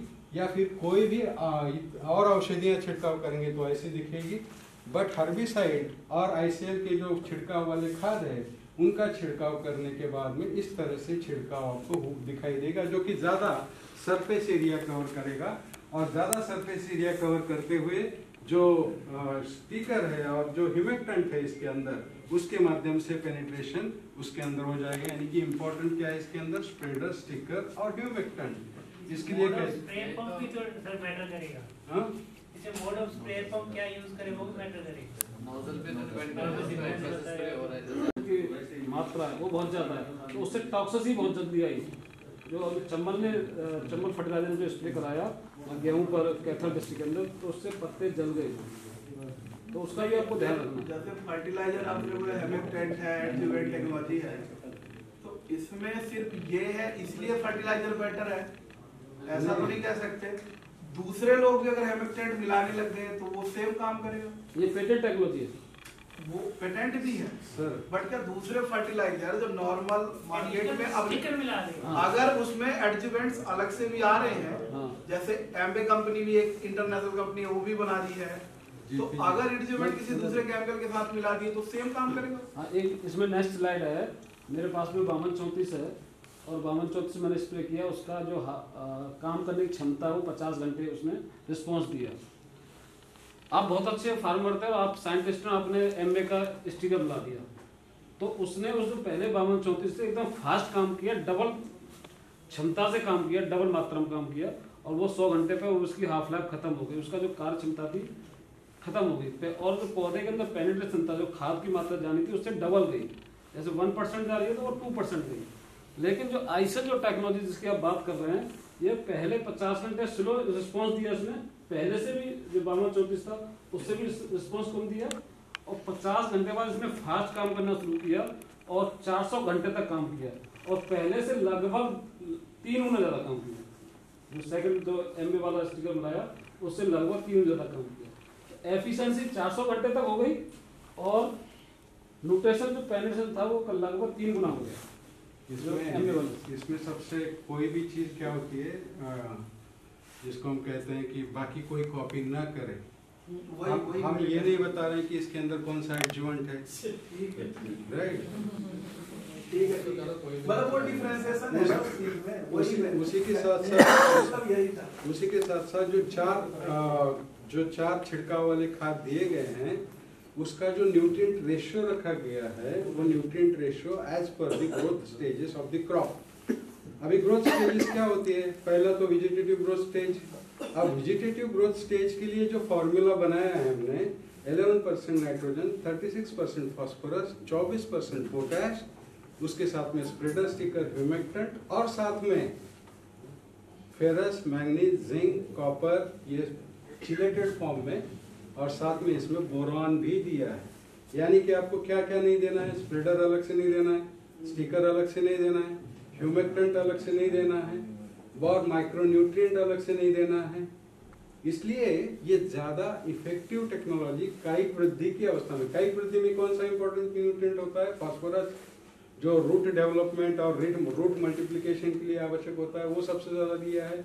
और जो लेवल ऑफ रेशियोज जो है कंपैटिबिलिटी के हिसाब से, वो सारे लेवल ऑफ रेशियोज एनपीके और सारे माइक्रोन्यूट्रिएंट का इसके अंदर रखा है, जो कि हम डिक्लेयर नहीं करते हैं कि कितने परसेंटेज में इसमें माइक्रोन्यूट्रिएंट्स है। इसके अंदर सबसे महत्वपूर्ण जो बात है वो फास्फोरस, फूड ग्रेड फास्फोरस इसके अंदर दिया गया है, जो कंपैटिबिलिटी इश्यूज को रिजॉल्व करता है। और आज की तारीख में जितने भी फर्टिलाइजर रॉ मटेरियल सप्लायर्स है, उनके पास में ये H5PO4 वाला आपको नहीं मिलेगा। जो सही इन्होंने कहा कि जैसे आप जो पैकासेट है उसका रेशो है 0-60-20, और उसको लाने वाली हैं कंपनियां मार्केट में 10 है। आपने ले लिया, दुकानदार ने दे दिया कि आईसीएल का 6,000 रुपये का है, मैं आपको इसको 5,000 रुपये कर दूंगा, 1,000 रुपये कम दिए आपसे लिए और आपको 60-20 दे दिया। लेकिन जब आप ड्रिप इरिगेशन करने गए, आपने कैल्शियम मिक्स किया, आपने उसमें मैग्नीशियम मिक्स किया, तो वो फट गया सोल्यूशन। अब ये 60-20 कैसे बनाते हैं, हम भी बना सकते हैं। कैसे? MKP यानी कि 05234, राइट, और H3PO4 यानी कि फॉस्फोरिक एसिड, राइट, ये दोनों को अगर इकट्ठा लाएंगे तो क्या तैयार होगा, KH5PO4 is equal to 60-20 acidulated MKP। But इसके अंदर अगर जैसे कि इन्होंने कहा कैल्शियम या मैग्नीशियम या जस्ता आप मिक्स करोगे, वो फट जाएगा, कंपैटिबिलिटी इश्यूज आपको आएंगे। ये खास करके इसमें अलग है। अब दूसरा कहेंगे, जैसे मैं बता रहा था M45 का रिस्पॉन्स बढ़ाना है, तो आप ये सोचेंगे मैं तो नींबू डाल के उसका पीएच कम कर सकता हूँ, पानी का फिटकरी डाल के कम कर सकता हूँ क्योंकि दिमाग तो लगाना हमने 2 रुपये का। फिर कहेंगे हम लस्सी डाल के भी कम कर सकते हैं, तो वो लस्सी और नींबू वहाँ काम नहीं करेगा। That's all. क्योंकि मुझे वाटर का जो हार्डनेस है, पानी इस पीने को, मेरे को, मैं नलके का पानी पीता हूँ, इस लाडवा का पानी देखें यमुनानगर के पास है, नदी है, पीने में बहुत अच्छा है, लेकिन हार्डनेस इसकी बहुत ज़्यादा हो सकती है। तो पीने में पानी आपको अच्छा लग सकता है, लेकिन उसकी हार्डनेस ना पाएंगे तो डिफरेंस आने वाली है, जो आपके रिजल्ट पर इम्पैक्ट करती है कि आपका फंगिसाइड, आपका वाटर सोल्यूबल कैसे काम करेगा। आप इस पानी के अंदर कोई खाद मिक्स कर रहे हैं, मिक्स करने पर उसका वाटर का पीएच कितना रहता है और उसकी ईसी कितनी रहती है, डिपेंड करती है उसकी एफिशिएंसी। तो खाद कोई बना सकता है, ग्रेड 11, 36, 24 कोई भी बना सकता है, 0-60 कोई बना सकता है, लेकिन जो टेक्नोलॉजी है उसके पास में, जो रॉ मटेरियल है फास्फोरस का, वो किसी दूसरी कंपनी के पास नहीं है। नींबू डाल के पीएच तो लोग कर ही सकते हैं, इसमें क्या दिक्कत है? तो करिए, मैं वही कह रहा हूँ, नींबू आप डाल के कर सकते हैं, हाँ। लेकिन उसकी एफिशिएंसी नहीं बढ़ा सकते। नींबू डाल के आप उसको टेस्ट कीजिए, फिर उसका स्प्रे कीजिए, फिर उसका रिस्पॉन्स देखिए और उसके क्यों पीएच आप कह रहे हो पीएच 5 लाना है? मैंने क्या कहा सर, मैंने कहा नींबू डाल के आप कर सकते हैं, लेकिन उसकी हार्डनेस क्या आप नींबू डाल के कम कर सकते हैं, ये सोचिए। क्या पीएच लोग कैसे करेंगे? सुनिए, एक बार सुनिए ना, बात तो उसके ऊपर आते हैं। एक मिनट, आप जाके बाराबंकी में सबसे पहले आपने ये काम करना है, डीएपी का बैग लेना है और थोड़ा जिंक सल्फेट लेना है, दोनों को मिक्स करके गिलास में रख देना, फिर नींबू निचोड़ते रहिए सुबह से शाम तक। यदि आप उसको दोबारा पानी बनाते हैं तो जितना भी आप फर्टिलाइजर खाद यूज करते हैं, is the free cost. Number 1, जब आप पैकासिड का इस्तेमाल करेंगे तो वो फटा हुआ सोल्यूशन जो दही बन चुका है वो सही अपने रूप में आ जाएगा। पानी जिस तरह पानी साफ होता है उससे ज़्यादा साफ होगा, तो वो नींबू उस फटे हुए डीएपी को, जिंक को क्लियर नहीं कर सकता। आप कैल्शियम डालेंगे उसके अंदर फॉस्फोरस साथ में, फिर वो दही बन जाएगा। फिर उस दही को आप पानी नहीं बना सकते, लेकिन वो पैकासिड बना सकता है, जो आपका नींबू काम नहीं करेगा। इसमें जैसे आप बताएंगे क्या तो 1000 लीटर पानी यूज करते हैं सर, या तो सर स्प्रे के लिए मिनिमम 500 लीटर का ड्रम है, या फिर 1000 लीटर का, उसकी पीएच 7 या 7.5 है, तो फिर उस पानी पीएच कैसे? उसके ऊपर आ रहा हूँ सर मैं, just wait for the entire presentation. उसके बाद में जो सेकंड फार्मूला है, जो सेकंड फार्मूला है वो रिप्रोडक्टिव ग्रोथ यानी कि फ्लावरिंग। फ्लावरिंग के लिए 8% नाइट्रोजन, 16% फास्फोरस, 39% पोटैश। जो वाटर रेगुलेशन में काम आता है, और उसके साथ में स्प्रेडर स्टिकर, ह्यूमिक्टेंट और सारे माइक्रोन्यूट्रिएंट इसके अंदर भी दिए गए हैं चिलेटेड स्वरूप में, एक्सेप्ट बोरॉन, क्योंकि बोरॉन का चिलेशन नहीं होता है। फिर तीसरा जो फ्रूट डेवलपमेंट है, फ्रूट सेटिंग के बाद में फ्रूट डेवलपमेंट होता है, उसके लिए फ्रूट नाम का ग्रेड है जिसके अंदर 12% नाइट्रोजन, 5% फास्फोरस, 27% पोटैश और इसके अंदर कैल्शियम दिया गया, 8% कैल्शियम ऑक्साइड के रूप में, और इसमें भी सारे माइक्रोन्यूट्रिएंट दिए गए हैं चिलेटेड स्वरूप में और बोरॉन के साथ में। और लास्ट जो है वो है 04932 और इसके अंदर कोई माइक्रोन्यूट्रिएंट नहीं है, सिर्फ फास्फोरस 49%, 32% पोटैश। और ये ओवरऑल रेस्ट पीरियड के अंदर आप बगीचों में यूज कर सकते हो, या फिर एट ए टाइम सारा हार्वेस्ट आपका आ जाए, जैसे सोयाबीन के अंदर सारा हार्वेस्ट एक ही साथ आ जाए, इसके लिए भी आप प्रयोग कर सकते हो। व्हीट के अंदर भी इसका प्रयोग आप कर सकते हो। तो ये एग्जांपल 5 ग्राम पर लीटर ऑफ वाटर जो कि रिकमेंडेशन है मिनिमम, या फिर मैक्सिमम रिकमेंडेशन इसका, जैसे कि शुगर केन या जितने भी हार्ड लीव्स है उसके अंदर 10 ग्राम प्रति लीटर ऑफ पानी, और जो हल्के पत्ते हैं जैसे कुकुम्बर के अंदर या टोमेटोज के अंदर हम 5 से 7 ग्राम हम रिकमेंड करते हैं। तो ये 5 ग्राम उसके अंदर ऐड करने के बाद में मिनिमम 2 से या मैक्सिमम 3 से पानी का जो सॉल्यूशन का पीएच है वो आपका कम होते हुए दिखाई देगा, यानी कि पीएच कंट्रोल हो गया आपका। जो इन्होंने बताया सबसे इम्पोर्टेंट कि क्या है, सॉल्यूशन का पीएच, चाहे कोई भी छिड़काव वाला हो या ड्रिप में से देने वाला हो या ड्रेंचिंग में से देने वाला हो, उसका पीएच अगर इन बिटवीन मिनिमम 5 रखते हो, मैक्सिमम 6 रखते हो, एवरेज 5.5 अगर रखते हो, तो उस औषधि की परिणामकारकता या कंसंट्रेशन जो है वो कम से कम 12 से 14 दिनों तक आपको वहाँ पे 100% दिखेगा। और अगर वो पीएच, सॉल्यूशन का पीएच अगर अबाउ 6 रखते हो या बिलो 5 रखते हो, तो उस औषधि का overall concentration with in 2 days 48 hours आपको 50% हुआ दिखाई देगा। और जो हमने BSc में पढ़ा है हाफ लाइफ, वो हाफ लाइफ शायद यहाँ पे overall pH of the solution इसके ऊपर डिपेंड करता है, और इसके ऊपर आज तक मुझे नहीं लगता किसी ने ध्यान दिया है। जो भी सॉल्यूशन हम छिड़काव के लिए कर रहे हैं, जो भी सॉल्यूशन हम ड्रिप के माध्यम से या ड्रेंचिंग के माध्यम से दे रहे हैं, उसका पीएच हमने आज तक देखा नहीं, दिखाया नहीं, और किसानों ने देखा ही नहीं। ठीक है, इसके लिए हाफ लाइफ पीरियड कंसेप्ट जो है हमें आज के बाद में एफिशिएंसी, चाहे वो खादों की हो चाहे वो औषधियों की हो, वो अगर बढ़ाना है तो ये हाफ लाइफ के ऊपर हमें काम करना पड़ेगा, जो कि इसमें सबसे इम्पोर्टेंट है pH. Right, clear? Foliar fertilization के बारे में किसी का कोई सवाल? Yes sir. Good question. So compatibility इसकी जो है, जो अब तक हमने टेस्ट की, ठीक है, जो कंपैटिबिलिटी इसकी है, उस कंपैटिबिलिटी में सारे इंसेक्टिसाइड जो हमने अब तक टेस्ट किए हैं, जो नए मॉलिक्यूल आ रहे हैं उसके बारे में मैं अभी नहीं बता पाऊंगा, बट जो मैक्सिमम मॉलिक्यूल्स है 99% हम कहते हैं कि इसके साथ में इसकी कंपैटिबिलिटी है। कॉपर और सल्फर फंगिसाइड्स छोड़ के बाकी सारे फंगिसाइड के साथ में इसकी कंपैटिबिलिटी है। सारे हर्बिसाइड के साथ में इसकी कंपैटिबिलिटी है। सारे ग्रोथ रेगुलेटर्स एक्सेप्ट बायोस्टिमुलेंट्स में ह्यूमिक और फल्विक और अमीनो छोड़ के सारे के साथ में इसकी कंपैटिबिलिटी है। फिर भी हम बोल रहे हैं, इसके लिए हम ऐसा उसमें डिस्क्लेमर डाल देते हैं, cigarette smoking is injurious to health.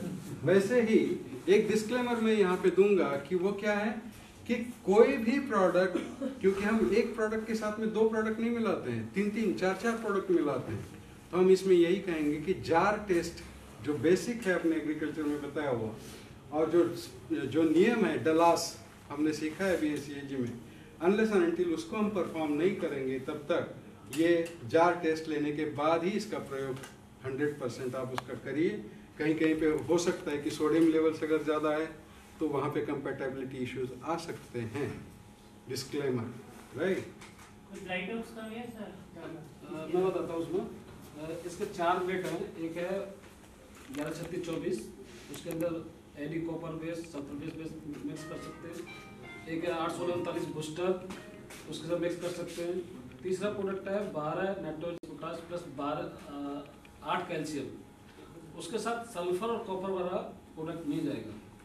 0.49% any fungicide आप मिक्स कर सकते हैं। तो 1 ग्रेड में जो आ रहा है वो 12.5 प्लस 8 कैल्शियम।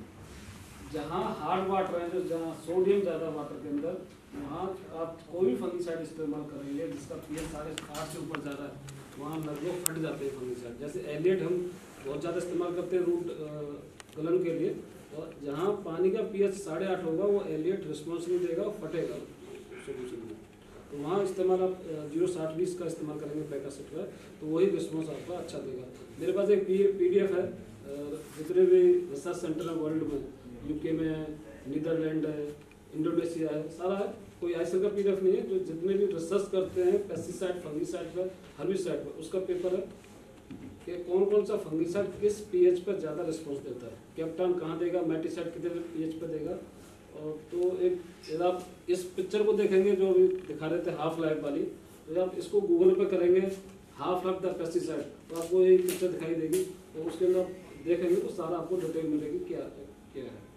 तो जब तक हमारी कंपनियां जो पेस्टिसाइड बेच रही हैं या मेरा फार्मर जागरूक नहीं होता कि मुझे इस फंगिसाइड का कैसे अच्छा रिस्पॉन्स लेना है, इस राउंडअप का कैसा अच्छा लेना है, ग्रामोसन का कैसा लेना है, तो शायद हम नहीं। जब तक हमें नहीं पता, जब आपको नहीं पता तो आप किसको बताएंगे।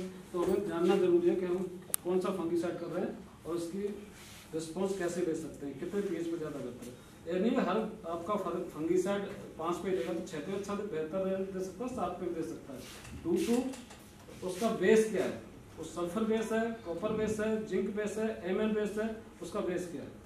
जो M45 का जो आपको मैं बता रहा हूँ जो रिस्पॉन्स क्यों आते हैं, उसमें 16% Mn है, मैंगनीज है, और 2% है जिंक। दोनों न्यूट्रिशन मिल रहा है, दोनों जिंक भी रूट डेवलपमेंट के रिस्पॉन्स थोड़ा सा रिजल्ट देता है। Mn तो सिट्रस के अंदर बहुत अच्छा डेफिशिएंसी आ रही है, जहाँ सिट्रस एरिया, तो जहाँ हॉर्टिकल्चर क्रॉप देखें तो माइक्रो न्यूट्रिएंट की डेफिशिएंसी बहुत ज़्यादा बढ़ती जाएगी। तो हर चीज़ लागू हर जगह नहीं हो सकती। BSc में हमने पढ़ा है कि यूनिवर्सल फंगिसाइड कोई है तो वो M45। सो ये अभी थोड़ा सा वाटर सोल्यूबल फर्टिलाइजर्स के ऊपर ड्रिप वाले या डेंचिंग वाले जितने भी खाद हैं उनके बारे में बताऊंगा इन ब्रीफ। अभी जो मैंने पहले कहा था कि पहले 3 टैंक की जरूरत थी, 3 टैंक में मिक्सिंग करते समय ये जो कंपेटेबिलिटी इश्यूज आ रहे थे, तो ये कंपेटेबिलिटी इश्यूज को रिजॉल्व करने के लिए ICL ने पिक एसिड और फर्टिफ्लो फॉर्मुलेशन, इसके अंदर सिर्फ एक ही टैंक के माध्यम से सारा फर्टिलाइजर एप्लीकेशन आप कर सकते हो। इसको कहते हैं ऑल इन वन फार्मूला।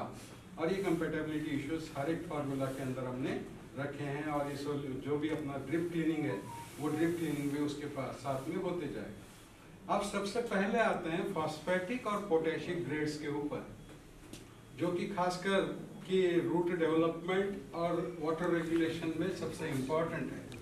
अब सेपरेशन के साथ में, जस्ता के साथ में, और साथ में बाकी और कोई भी न्यूट्रिएंट इसके अंदर आप मिलाते हो तो उसके साथ में कंपैटिबिलिटी आपको मिलेगी। ऐसा 0, 60, 20, 80% न्यूट्रिएंट अवेलेबिलिटी, जिसका pH है 2.2, सोलिबिलिटी है 670 ग्राम प्रति लीटर पानी, और इतनी ज़्यादा मात्रा में सोलिबिलिटी देने वाला और इतने परसेंट में 80% न्यूट्रिएंट अवेलेबिलिटी करने वाला अगर कोई खाद है तो वो है पिक एसिड 0.60-20, जिसको हम कहते हैं पिक एसिड टेक्नोलॉजी। जैसे बाकी लोग बनाते हैं 52-34 प्लस फॉस्फोरिक एसिड, वैसे बनाने की हमें आवश्यकता नहीं है, क्योंकि हमें जो फॉस्फोरस मिलता है नेगेटिव डेजर्ट के अंदर, वो फॉस्फोरस इसके अंदर सबसे ज़्यादा 60% जो कि H5PO4 में मिलेगा। इसके साथ में एक मैग्नीशियम बोल के प्रोडक्ट है 0.5518 प्लस इसके अंदर मैग्नीशियम दिया गया है, और वो मैग्नीशियम है 7%। ये मैग्नीशियम फॉस्फोरस के साथ में कंपैटिबल है। बाकी और कोई दे सकता है ऐसा ग्रेड? मुझे नहीं लगता दे सकता है। तो इसलिए ये फॉस्फोरस और मैग्नीशियम की कंपैटिबिलिटी इसके अंदर, खास करके जिसको हम कहते हैं रिप्रोडक्टिव ग्रोथ स्टेज में, फ्रॉम फ्लावरिंग टू फ्रूटिंग, जिसको हम ट्रांसफॉर्मेशन फेज कहते हैं, उस फेज के लिए मैक्फॉस, जहाँ पे रेट ऑफ फोटोसिंथेसिस हैम्पर नहीं होना चाहिए, जो कि मैग्नीशियम के ऊपर डिपेंडेबल होता है, वो मैग्नीशियम के माध्यम से बढ़ाने के लिए और अपटेक ऑफ न्यूट्रिएंट्स बढ़ाने के लिए ये मैक्फॉस। फिर आता है कैल्शियम, जिसके अंदर 55% फॉस्फोरस, 15% पोटैश और 5% कैल्शियम ऑक्साइड के साथ में, यानी कि ये मिक्स करके ही आपको दिया है, राइट। कैल्सीफॉस जो रूट डेवलपमेंट के लिए, और बाद में ज़्यादा से ज़्यादा फलों का जो स्किन है वो इंटैक्ट रखने के लिए, सेल वॉल इंटैक्ट रखने के लिए कैल्सीफॉस है। फिर पीक प्लस एफी, इसके अंदर फेरस हम नहीं मिला सकते फास्फोरस के साथ में क्योंकि आयरन फास्फेट तैयार होता है, फिर भी हमने इसके अंदर चिलेटेड फेरस और फास्फोरस 44% और इसके साथ में इसमें पोटैश जो है 30% हमने दिया है। ये ज़्यादा न्यूट्रिएंट एबिलिटी, और एक खाद है जो एसिडिक सॉइल के लिए खास करके 44 जिसका पीएच है न्यूट्रल पीएच, और वो न्यूट्रल पीएच होने के कारण फास्फोरस और पोटैश की अवेलेबिलिटी ज़्यादा करें। इसके लिए जहाँ पे भी हाई रेनफॉल एरियाज है उन्हीं रेनफॉल एरियाज के लिए खास करके, या फिर जब ज़्यादा बारिश होती है और हमें फर्टिगेशन से कोई ग्रेड चलानी होती है तब इस ग्रेड को रिकमेंड करिए, आपका फास्फोरस और पोटैश अवेलेबिलिटी ज़्यादा से ज़्यादा आपको मिलेगा। ऐसे ये यूनिक फर्टिलाइजर्स जो अब तक आपने सुने नहीं होंगे।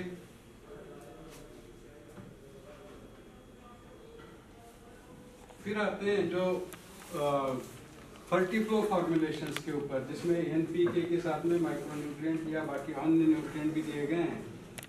सबसे पहले जो जिंक लगता है, बराबर है, जिंक कब देते हैं हम? When we recommend the zinc,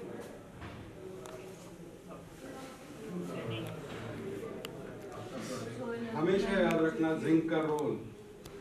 zinc is responsible for hormonal balance, और जितने भी जिब्रेलिक एसिड, साइटोकाइनिन, ऑक्सिन तैयार करने का काम अकेला न्यूट्रिएंट, थोड़ा सा बोरॉन उसमें सपोर्ट करता है, बट मेजर काम अगर कोई करता है तो वो करता है जिंक। और ये जिंक इनिशियल खास करके कोई भी ऑर्चर्ड हम ले रहे हैं, ऑर्चर्ड के अंदर ये थंब रूल बना के रखिए आप कि 7वें, 14वें, 21वें दिन या 10वें, 20वें, 30वें दिन जिंक हमें देना ही है। जो भी पिछला फ्रूट टूटने के बाद में हार्मोनल इम्बैलेंसेस जो भी वहाँ पे हुए हैं उसको फिर से स्थिर करने के लिए हमें खास करके इस जिंक का, और जब फ्लावरिंग टू फ्रूटिंग यानी कि जिसको ट्रांसफॉर्मेशन फेज कहते हैं, फ्लावर ड्रॉप ना हो या फ्रूट ड्रॉप ना हो, उसके लिए फिर एक बार आप वहाँ पे जिंक का प्रयोग कर सकते हैं। और ये जिंक अगर फास्फोरस के साथ जाता है तो जिंक फॉस्फेट यानी कि उंदीर मारने वाली दवा, तो ये उंदीर मारने वाली दवा तैयार न होते हुए जिंक और फास्फोरस की अवेलेबिलिटी मिले, इसके लिए 750 + 2 जिंक इसके अंदर दिया गया है, जिसकी सोल्युबिलिटी 400 ग्राम प्रति लीटर पानी है। फिर उसी के साथ साथ दूसरा जो फॉर्मूला हमने बनाया 12-6-22 + 12 कैल्शियम ऑक्साइड प्लस, इसके अंदर सारे माइक्रोन्यूट्रिएंट चिलेटेड स्वरूप में उपलब्ध कराए गए हैं। यानी कि इनिशियल एस्टेब्लिशमेंट के पीरियड में कोई भी ये अगर 750-7 चलाते हैं और कायिक वृद्धि के दौरान 12-6-22 अगर आप चलाते हैं, जो कि कैल्शियम बेसिक एलिमेंट है, जो कैल्शियम आगे जाके बोरॉन की अवेलेबिलिटी कराता है, वो कैल्शियम के लिए 12-6-22 + 12 कैल्शियम ऑक्साइड ये ग्रेड दे दी। ये कैल्शियम फास्फोरस के साथ में कंपेटिबल है। फिर बाद में पोटेशियम प्लस 8047 + 7 सल्फर, इसमें हम SOP और NOP के साथ में इसकी तुलना करते हैं। NOP में N/K रेशियो 1:3, SOP में S/K 1:2.6।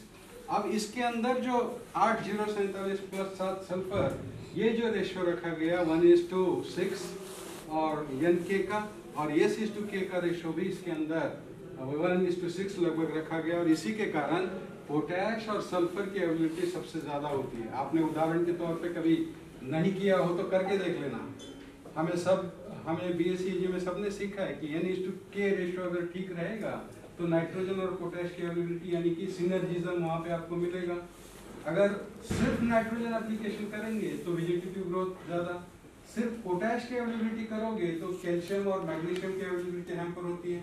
तो इसलिए जब कभी भी पोटैश की अवेलेबिलिटी आपको करानी है तो मिनिमम वेजिटेटिव ग्रोथ स्टेज में 1:3 रेशियो रखिए, यानी कि 13:045 वाला, और रिप्रोडक्टिव ग्रोथ स्टेज में जब भी आपको N/K रेशियो रखना है तो वो मिनिमम 1:6 रखिए, ताकि ओवरऑल वेजिटेटिव ग्रोथ और रिप्रोडक्टिव ग्रोथ में हम बैलेंस बना के रखें। इसलिए ये 8047 ये ग्रेड हम लेके आए, ये 13:045 और 0:050 की तुलना में। CN रेशियो का भी हाँ, CN रेशियो की वो भी पढ़ा है। CN रेशियो के ऊपर बाद में आते हैं। ऑर्गेनिक कार्बन जो CN जैसे देखिए अभी उसके ऊपर आता हूँ। कार्बन/नाइट्रोजन रेशियो किसके ऊपर डिपेंड है सर?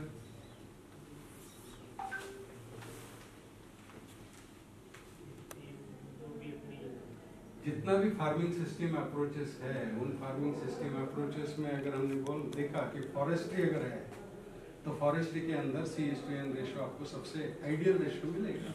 क्यों? क्योंकि वहाँ पे most of the time soil is covered with the shadow, right? Whatever the leaves and whatever it may be, that is creating the humus. अब बाकी जितने भी ओपन कल्टीवेशन हम कर रहे हैं और जो क्रॉपिंग सिस्टम अप्रोच हमने अडॉप्ट किया है, उन क्रॉपिंग सिस्टम अप्रोचेस में C/N रेशो और बहुत ज़्यादा दिनों तक हम कंट्रोल नहीं कर पाएंगे। और यही कारण है कि आज C/N रेशो बहुत ज़्यादा मात्रा में हम पर हुआ है। अब इसको और ज़्यादा आगे लेके जाने के लिए थोड़ा सा जो पैसा कमाने के लिए खेती जो कर रहे हैं, वो फिर एक बार थोड़ा सा पहले वाला क्रॉपिंग सिस्टम अप्रोचेस जो किया करते थे, मैक्सिमम क्रॉपिंग इंटेंसिटी जो रखते थे, वो क्रॉपिंग इंटेंसिटी वहाँ पे लानी पड़ेगी, तब जाके वो C/N रेशो सुधारा जाएगा। फिर भी C/N रेशो अगर हमें सुधारना है तो जो मैंने पॉलीसल्फेट जो खाद आपको दिखाया, जो नेचुरली अवेलेबल फॉर्म है, और उसके तरफ ज़्यादा से ज़्यादा जो बैक्टीरियल पॉपुलेशन है, वो बैक्टीरियल पॉपुलेशन उसकी तरफ अट्रैक्ट होने के कारण जो 15 सेंटीमीटर टू 13 सेंटीमीटर का लेयर है, वो रिच बैक्टीरियल पॉपुलेशन से आपको मिलेगा। इसके कारण इसका भी उपयोग, जैसे ही बैक्टीरियल पॉपुलेशन बढ़ेगा वहाँ पे C/N रेशो करेक्ट होता हुआ दिखाई देगा। इस तरह से आपको 21 बुढ़ापा, इस तरह से अगर खाद बना के दे दिए किसानों को तो हर एक क्रॉपिंग चीजों में जाती है। 3 महीने की कोई भी क्रॉप है, पहला महीना बचपन, दूसरा महीना जवानी, तीसरा महीना बुढ़ापा। 6 महीने की क्रॉप है तो 2-2-2, 9 महीने की क्रॉप है तो 3-3-3, 12 महीने की क्रॉप है तो 4-4-4, राइट? करेक्ट? तो ICL ने ये स्टेज स्पेसिफिक क्रॉप यानी कि वेजिटेटिव ग्रोथ स्टेज के लिए खास करके जो फॉर्मूला बनाया है, 12% नाइट्रोजन, 36% फॉस्फोरस, 6% पोटैश और उसमें मैग्नीशियम और सल्फर दिया है, यानी कि पॉलीसल्फेट बेसल एप्लीकेशन में आप दे रहे हो। बाद में वेजिटेटिव ग्रोथ स्टेज के अंदर आप ये ग्रो बोल के ग्रेड है, हर हफ्ते में एक बार 5 किलो प्रति एकड़ के हिसाब से अगर हाई वैल्यू क्रॉप में आप देते हो तो उसका फायदा होगा। तो ये खास करके वेजिटेटिव ग्रोथ स्टेज के लिए बना हुआ फार्मूला है। फिर कोई भी फ्लावर ड्रॉप ना हो, फ्लावर ड्रॉप ना होते हुए हर एक फ्लावर फूल में तब्दील हो, फ्रूट में तब्दील हो, फीमेल फ्लावर्स की संख्या ज़्यादा बने, इसके लिए 8-24-24 + 4 मैग्नीशियम और 6 सल्फर ये फार्मूला बनाया। और इसके माध्यम से जो कायिक वृद्धि और जो रिप्रोडक्टिव ग्रोथ है, ये दोनों ग्रोथ के साथ में आखिरी अवस्था में फिर पिक एसिड और 8-0-47 ये अगर आप देते हो तो इन 4 खादों के माध्यम से पूरा आप जो न्यूट्रिशन प्लान है वो आप बना सकते हैं। ज़्यादा कंफ्यूजन किसानों को नहीं रहेगा। फिर आते हैं क्रॉप स्पेसिफिक के ऊपर भी, वैसे ही वही थियरी हमने यहाँ पे भी अडॉप्ट की।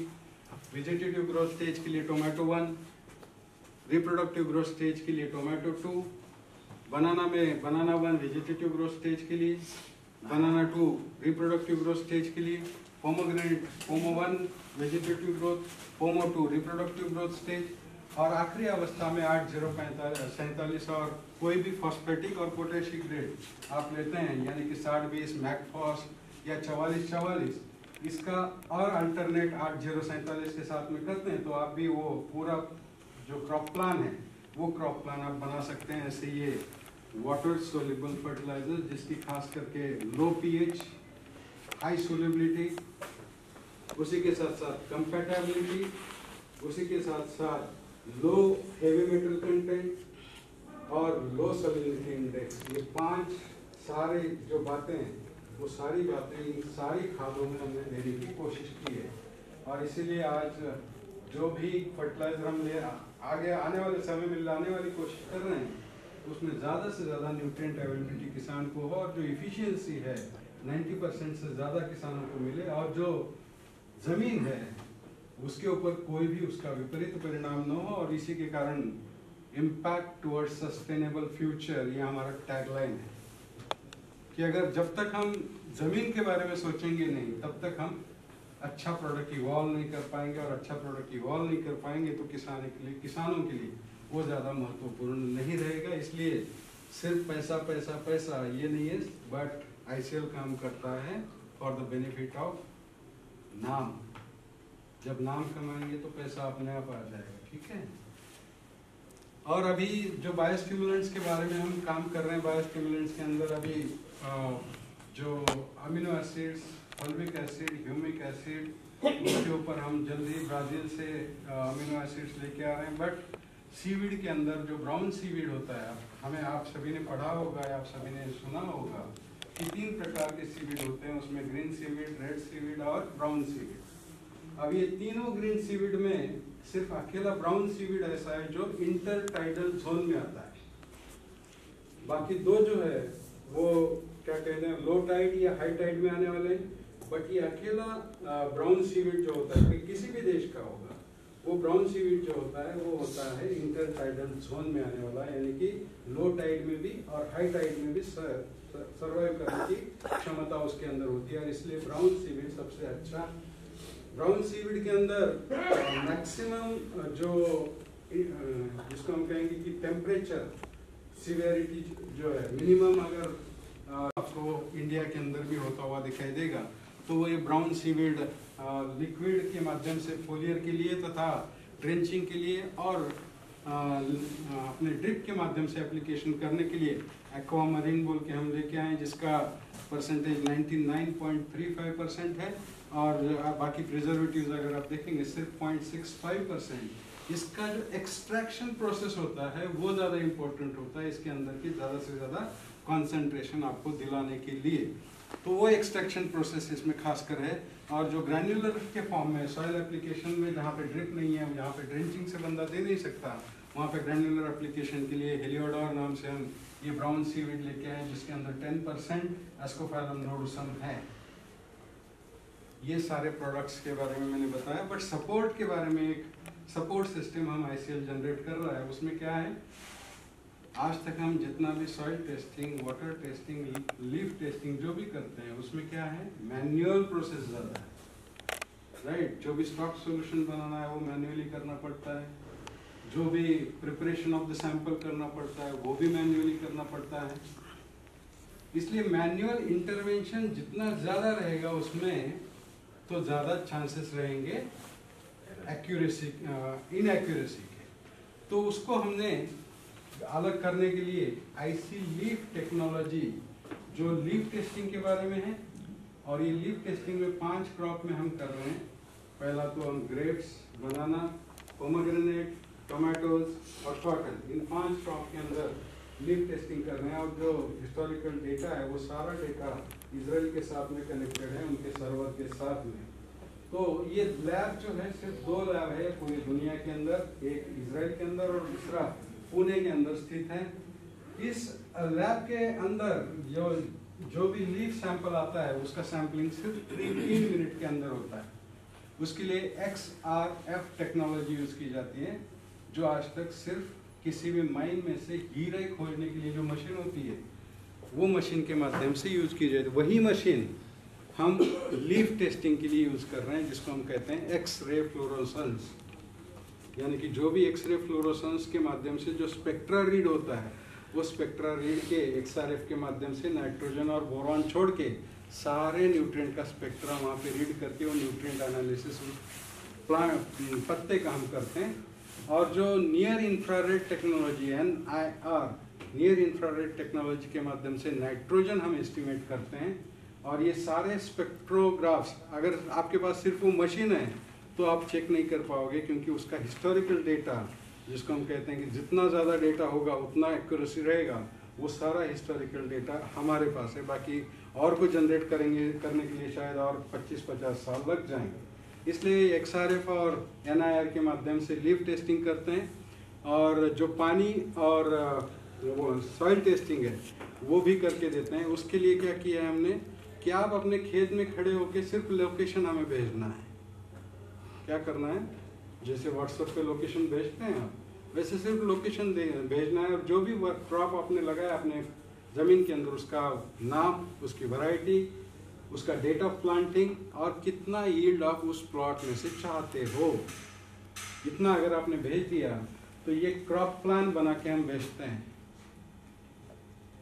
ये कैसे आता है? ये क्रॉप प्लान आता है सैटेलाइट इमेजिंग के माध्यम से, AI के माध्यम से, और जो भी हिस्टोरिकल डेटा पिछले 10 साल का, अगले 10 साल का एजम्पशन, उसके आधार पे जो भी प्रोडक्शन हमें लेना है उसके लिए हम ना कम ना ज़्यादा, जितना ज़रूरत है उतना ही न्यूट्रिएंट एप्लीकेशन इसके माध्यम से दिए गए हैं। जो भी एप्लीकेशंस हम दे रहे हैं उसमें रिसर्च डेटा पूरा इमालगन उसके अंदर दिया गया है, उसके साथ में सिंक्रोनाइज किया गया है। इसलिए उसके साथ में जैसे भी हम रेफरेंसेस मांगते हैं वो सारे रेफरेंसेस आपको इसके साथ में सिंक्रोनाइज किए गए हैं। और ऐसे ये सॉल्यूशन भी हम जिसको हम कहते हैं क्रॉप एडवाइज़र, ये सॉल्यूशन क्रॉप एडवाइज़र के माध्यम से हम दे रहे हैं। इसलिए अगर आपको चेक करना है तो एक आध किसान को तो आप कर ही सकते हो, सिर्फ लोकेशन भेज के पैसा देना नहीं है, फ्री में है ये, राइट। तो इसका भी उपयोग आप कर सकते हो। ये सपोर्ट सिस्टम में फ्री ऑफ कॉस्ट हम दे रहे हैं, बट जो सॉइल वाटर लीफ एनालिसिस कर रहे हैं उसके लिए नॉमिनल चार्जेस रखे हैं 500 रुपये पर सैंपल विथ ऑल पैरामीटर्स, ठीक है। तो कोई क्वेश्चन होगा आपका ICL के बारे में, IC लीफ के बारे में, तो आप पूछ सकते हैं। सबसे पहले मैं ब्रह्मदेव जी से धन्यवाद व्यक्त करूंगा कि उन्होंने हमें यहाँ पे बुलाया, हमें अपनी बात रखने की अनुमति दी। GP शर्मा की ओर से मैं संजय बिरादर आप सभी का धन्यवाद व्यक्त करता हूँ। इतनी देर से आपने सुना। अभी और कुछ इंटरेक्शन करना हो, क्योंकि इंटरेक्शन करने के लिए और साइंस को आगे लेके जाने के लिए सबसे इम्पोर्टेंट क्या है कि कम्युनिकेशन। अदरवाइज क्या हो जाएगा, जो अब तक 70 साल के भीतर जो भी हुआ है वही होगा, आगे आने वाले समय में फिर हम चेंज नहीं हो पाएंगे। इसलिए जो भी इनोवेशंस है, जो भी अपकमिंग क्या कहेंगे कि रिसर्चेस है, वो सारे ICL करना चाहता है। और जो कोविड पीरियड के अंदर जितना भी ब्रेन है वो सारा ब्रेन हायर करने का काम ICL ने किया है थ्रू आउट द वर्ल्ड, ठीक है। आपने खाद नहीं डालना, पीछे आपके प्लांट खड़ा है, आप कहो मैं 2 साल तक इस प्लांट के पास नहीं जाना, खाद मैंने डालनी, तो आपको 2 साल तक खाद डालने की आवश्यकता नहीं पड़ेगी। इधर कंट्रोल फर्टिलाइजर वो भी टेक्नोलॉजी है। तो ऐसे जिनकी longevity 4 to 6 months, 6 to 8 months, 8 to 12 months। अभी आपने यूरिया सुना, सारा कुछ एक प्रकार का यूरिया 40% आता है, ICL के पास यूरिया 46%, 43%, 42%, तो 3 प्रकार के आते हैं। 0 से 1 month, 1 से 2 month, 2 से 4 month और 4 से 6 month। तो एक टाइम एप्लीकेशन किया आपने यूरिया का, 6 महीने तक आपके प्लांट को कंटिन्यू मिलता रहेगा। डिपेंड करेगा आपकी क्रॉप कौन सी है, क्रॉप के वाइज आपको यूरिया मिलेगा। तो टेक्नोलॉजी बहुत है, आपके जैसा चाहते हैं सुनना तो वो हिसाब से रखी जाती है। फील्ड में जाने के बाद में, पौधा लगाने के बाद में, ज़्यादा डीपर पेनिट्रेशन पौधे का होने के बाद में रूट सिस्टम का, आपको उसकी लॉन्जिटिविटी जो है बढ़ते हुए दिखाई देगी। इसका प्रयोग पॉलीसल्फेट का नर्सरी रेजिंग में आप करके देखिए। उसी के साथ साथ जो पौधे हैं, उन पौधों के अंदर 5 साल के भीतर के पौधे हैं तो आधा किलो पॉलीसल्फेट 2 बार एप्लीकेशन करिए साल के अंदर। पहले जब भी उसका रेस्ट पीरियड है उसके अंदर, या बाद में उसका जो भी इनिशियल ग्रोथ का पीरियड है उसके अंदर आप उसका प्रयोग कर सकते हैं। और जो 5 साल के आगे के हैं, 5 से 10 साल के भीतर के हैं, उसके अंदर 1-1 किलो पर 2 किलो ऐसे इनिशियली रेस्ट पीरियड के अंदर 1 किलो, फिर बाद में वेजिटेटिव ग्रोथ जैसे ही स्टार्ट होती है फिर एक बार 1 किलो, ऐसे 2 किलो। और 10 साल के ऊपर की जितने भी पौधे हैं उनके अंदर अगर आपने 1.5 किलो 2 बार अगर उपयोग किया तो मुझे लगता है कि ये कैल्शियम कंपेटेबिलिटी इश्यूज जो अभी आज फील्ड के अंदर आ रहे हैं और जो लॉन्जिटिविटी के हैम्पर कर रहे हैं, वो इश्यूज को हम डेफिनेटली रिजॉल्व करेंगे। और क्या कहेंगे सर, एनीथिंग टू से मेरी तरफ से आप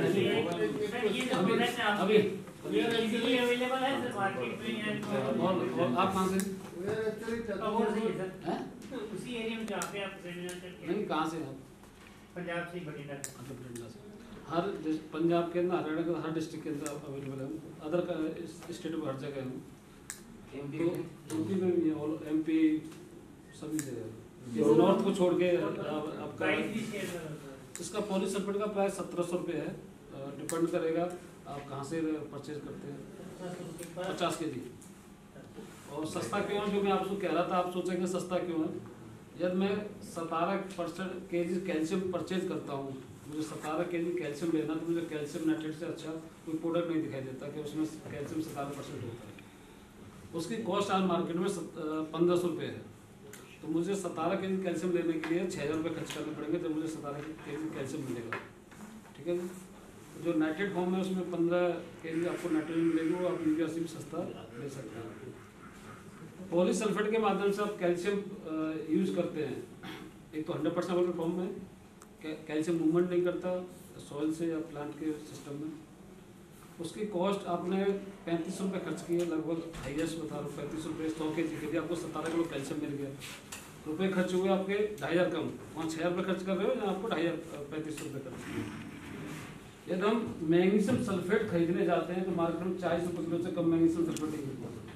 हम 100 किलो मैग्नीशियम सल्फेट डालेंगे जब आपको 9 किलो मैग्नीशियम मिलेगा, राइट। इससे मैग्नीशियम 100 किलो पॉलीसल्फेट डालते हैं तो आपको 5 किलो मैग्नीशियम मिल गया, तो 3000 रुपये का मैग्नीशियम मिल गया आपको, जो आपको 4000 रुपये में 100 किलो मिलने वाला था।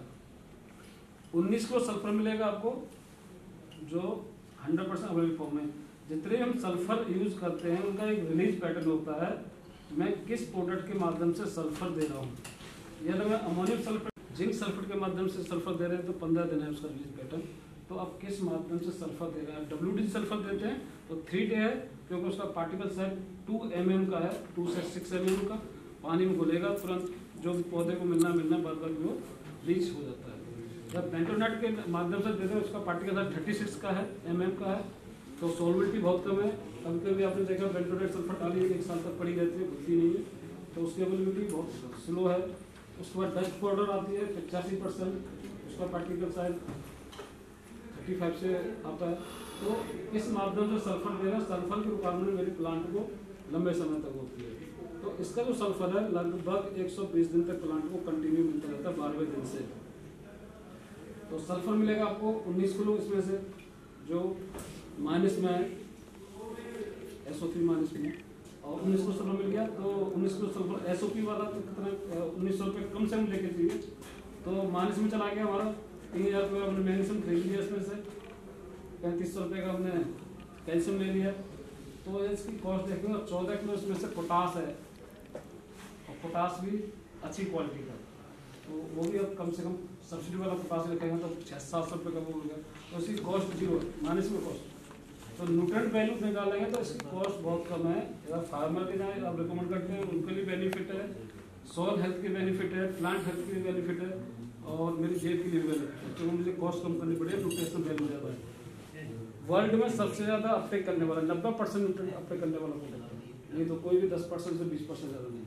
हम जो सल्फर यूज करते हैं उसका 8 से 10% अपटेक है। मैग्नीशियम का 1-2% है, जो माइक्रोन्यूट्रिएंट होते हैं। पोटास 50 से 80%। तो आप सोच सकते हो कितना अच्छा प्रोडक्ट है। तो आप एप्लीकेशन कराइए, अपने फार्मर अपने फील्ड में इस्तेमाल कीजिए, उसके बाद फार्मर को बताइए, डॉक्यूमेंट कीजिए। और सॉइल हेल्थ अच्छी कर ली हमने तो फ्यूचर अपने बच्चों के लिए छोड़ सकते हैं। And whatever the I may say grade used for the foliar fertilizations, those grades you can use over there. This is the different issue. Actually, due to the urea, maximum urea uses, so जो hydrogen ion activities हो, H+ ion activities के लिए पूरा other material से आपका primary nutrients है, phosphorus potash है, लेकिन अवेलेबल पे नहीं आ रहा है। आप हम लोग में लाइम वो कैल्शियम कार्बोनेट हुआ और पेपर मिल्स वाली यूज कर रहे हैं, और गवर्नमेंट का तो एक पूरा चल रहा है। क्वेरी हुआ उसमें क्वेश्चन डाल दे, कंसर्न एक्सपर्ट उसका जो है रिस्पॉन्ड कर देगा। और सर इसमें एक बात कहूँगा कि we are coming up with one publication maybe by the month of April, not one reasons to believe in IC। जितने भी रिसर्च डेटा इंडिया के अंदर हमने किए हैं अलग अलग प्रोडक्ट्स के, वो सारा डेटा आपको उसके अंदर मिलेगा 101 ट्रायल्स का। Thank you sir. अब मैं हमारे सेंटर के deputy director doctor Rakesh Kumar ji से रिक्वेस्ट करूंगा कि हमारे आज के जो स्पीकर थे उनको मोमेंटो जल्दी करो, वजन है भाई। Done? Thank you, madam.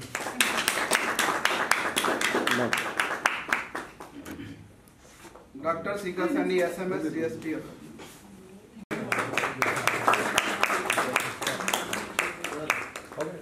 Okay. Plants.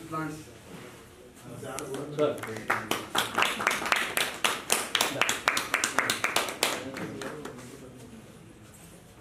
Sanjay Viral. Sir, look at. Done. Thank you, sir. Thank you for your time.